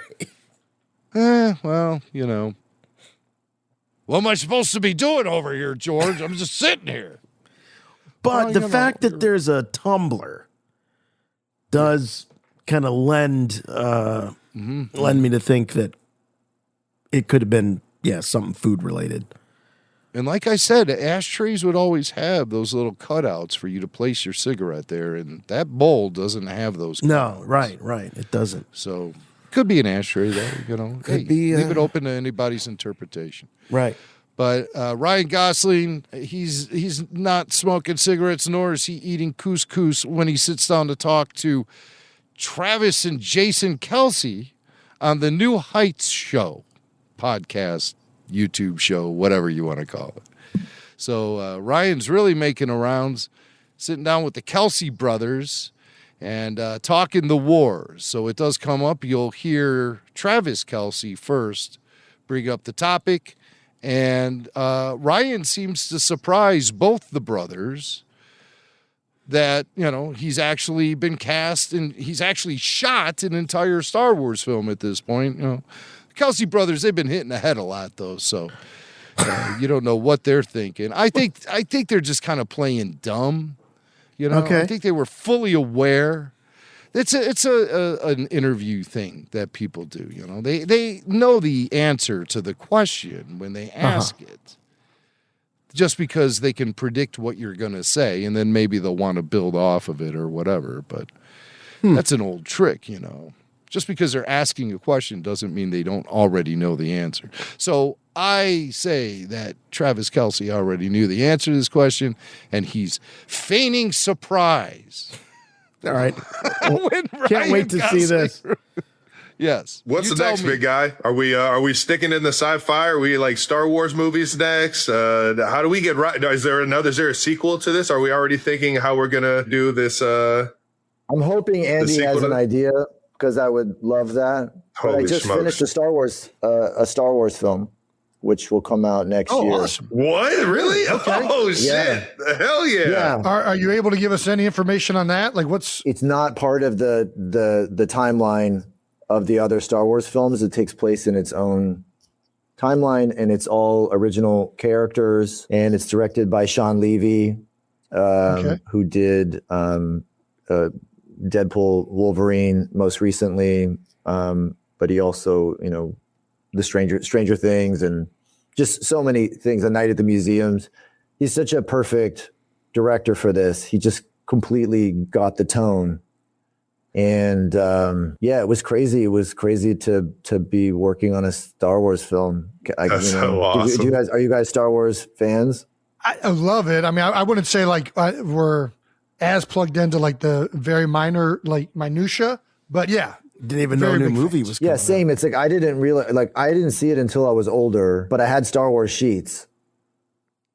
Oh, yeah, and he goes in and basically the bed sheet story. Okay. The bed sheets thing, which he does bring up in every interview that I've monitored from Ryan Gosling. Okay. It's just one of his talking points here, because he knows he can't say much about the film itself. Right. Or, he might even drift into some territory that is verboten. And so he just keeps going back to the old Star Wars sheets, brings those up, how he had them in his trailer, yada, yada, yada. Well, and the Kelsey brothers, So Travis, what do you think? Do you think I think he knew, but he did a really bad job, because he threw out Star Wars. Like, what are you doing? Is it going to be like a Star Wars thing? Right. You doing Star Wars next? Are they going to do a sequel to this? Like, what? And he's like, well, actually, I did a Star Wars. No way! Yeah, right. Right. Jason Kelsey's eyebrows ran across the room, high-fived each other, jumped back on his forehead. He's probably got Taylor Swift just right off camera there. She's laughing at him. You dummy. Yeah, I don't know. Whatever. That would not be a show that I would watch or listen to. I can tell you that. No, nothing's anything wrong with it. If you love the Kelsey brothers, I mean, they're they're Cleveland guys, so I gotta give them some love. Yeah, Cleveland Heights is where they're from. So, in fact, Taylor Swift and Jason Kelsey or Travis Kelsey, they were actually looking for a home in the Cleveland area. So, because their mom still lives here. Oh, yeah. That's right. the famous Kelsey mom. She's appeared in Campbell's soup commercials with them. Donna Kelsey.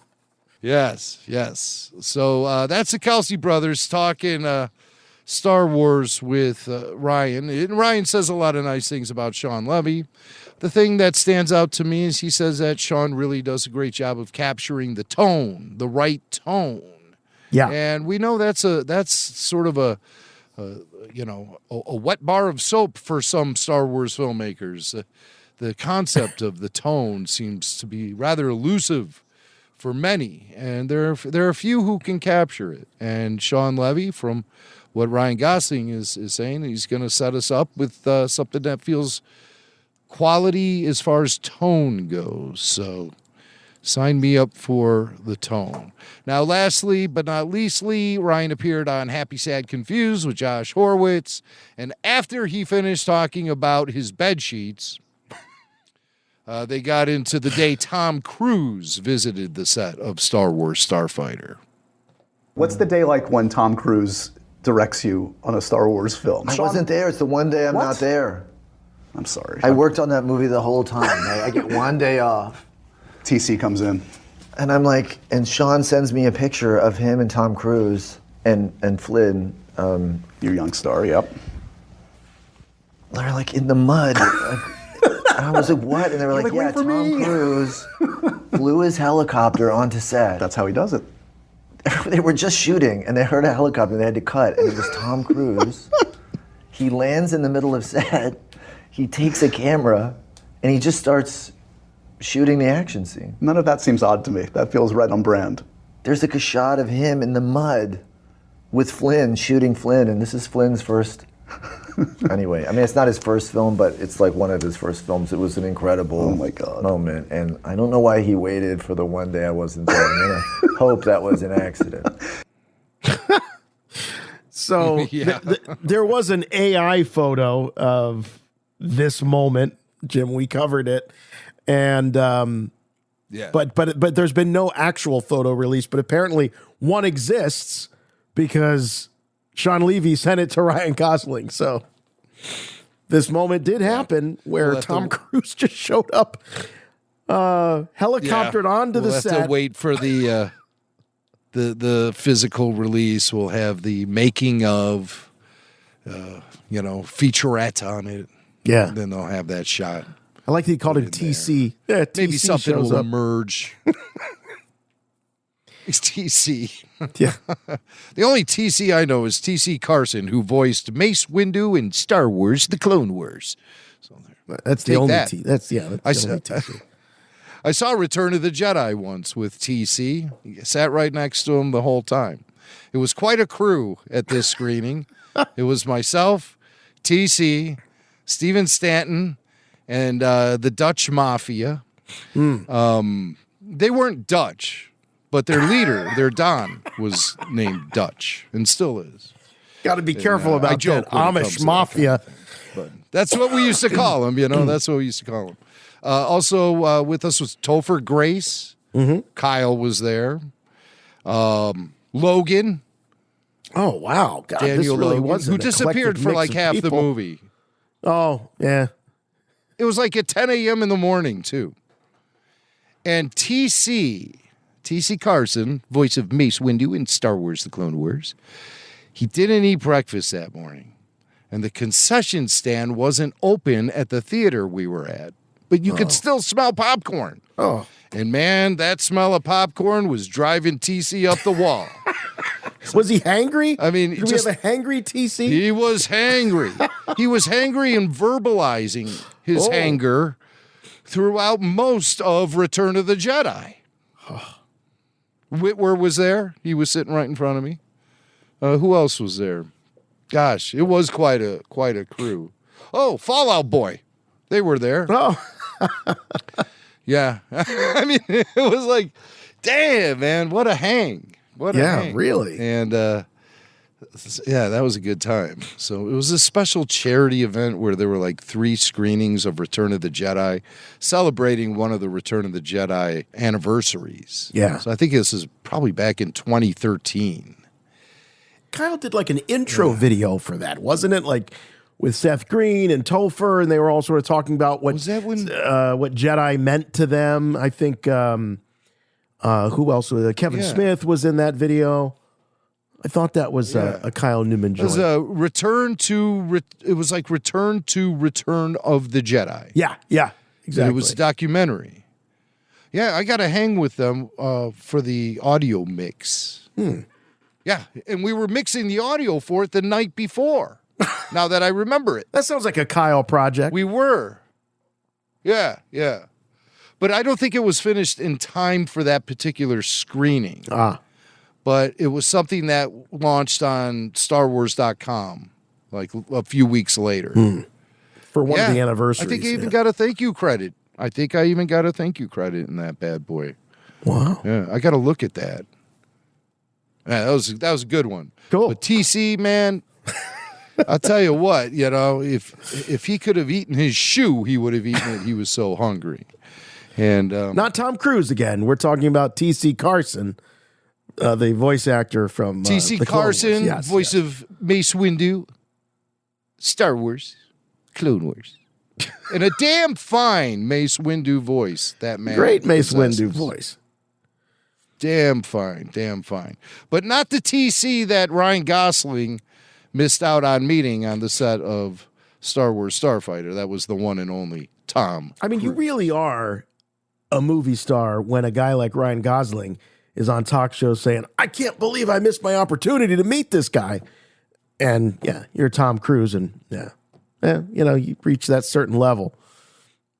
Yeah. But the thing is, I think there's a little bit of controversy here, though. Did Tom wait until he was tipped off that Ryan wasn't going to be there? That's someone else.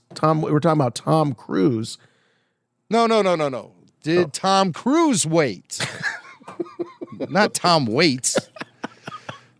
All right, hit the theme. We've gone too long now. We have to stop the show. The That's wheels what's are happening off? here. Is that what you're saying? Yeah, the wheels did finally come off. Thank God FJ talked a lot on this episode because the wheels would have come off a lot sooner, pal. Chewie, get us out of here!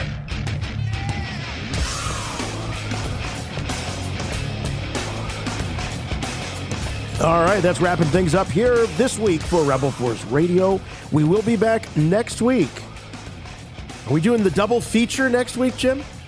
Yes. 2 shows next week. Kicking things off on Tuesday Night Live with the Maul Shadow Lord After Show. Looking at the first 2 episodes. It's going to be a lot of fun. It'll be 8:00 p.m. Eastern Time, Tuesday. That is appointment watching. And we'll have the phone lines open, and then we'll have our official call screener, Tyler Page, screening the calls. And, looking forward to hearing from you all. The chat is always very busy. There's like a whole other show going on in the chat, which I love.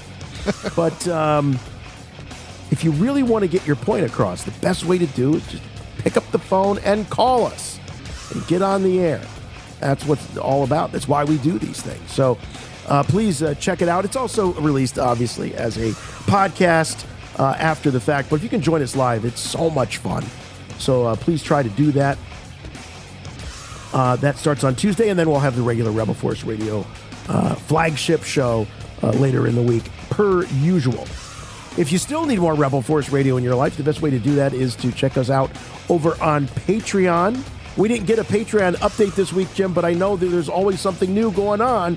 So what's the latest and greatest? This week, RFR Q&A, Eric from Northern California, he checks in with me, and we talk about the Timothy Zahn novel, Star Wars Scoundrels. So hang with a couple of scoundrels, myself and Eric, as we break down that book. We also talk an awful lot about Maul, Shadow Lord, and pizza. And pizza. All right. Fantastic. So you can check that out and a whole lot more over on Patreon. You can also check us out on YouTube. Like I said, that's where we'll be doing our live streams for the Maul after shows. But it's also a great archive of the history of Rebel Force Radio going back almost 20 years now. So check that out. Follow us on Facebook. We're also on Instagram. probably the best two ways to keep up with everything that's going on with Rebel Force Radio. But the end-all, be-all, everything about RFR can be found at rebelforceradio.com, the official website. Please keep listening to the podcast. Please keep recommending this podcast to other Star Wars fans in your life. With a new TV show and a new movie, we know that there's going to be so much excitement and attention on Star Wars. And people are going to be saying, is there a podcast out there I can listen to? And you say, yes, I know of the best one, Rebel Force Radio. So we love to have those referrals. We love to have you following the podcast or subscribing to the podcast. We also love to have your reviews. If your podcatcher of choice allows such a thing, just one simple rule, please. Make them good. All right, that's it. We'll see you next time, not once, but twice next week. More Rebel Force Radio than you can shake a stick at. We'll be back next week. Can't wait. Maul, Shadow Lord, after show. Going to be awesome. Until then, for Rebel Force Radio, I'm Jason. I'm Jimmy Mack. And remember, The Force will be with you, always.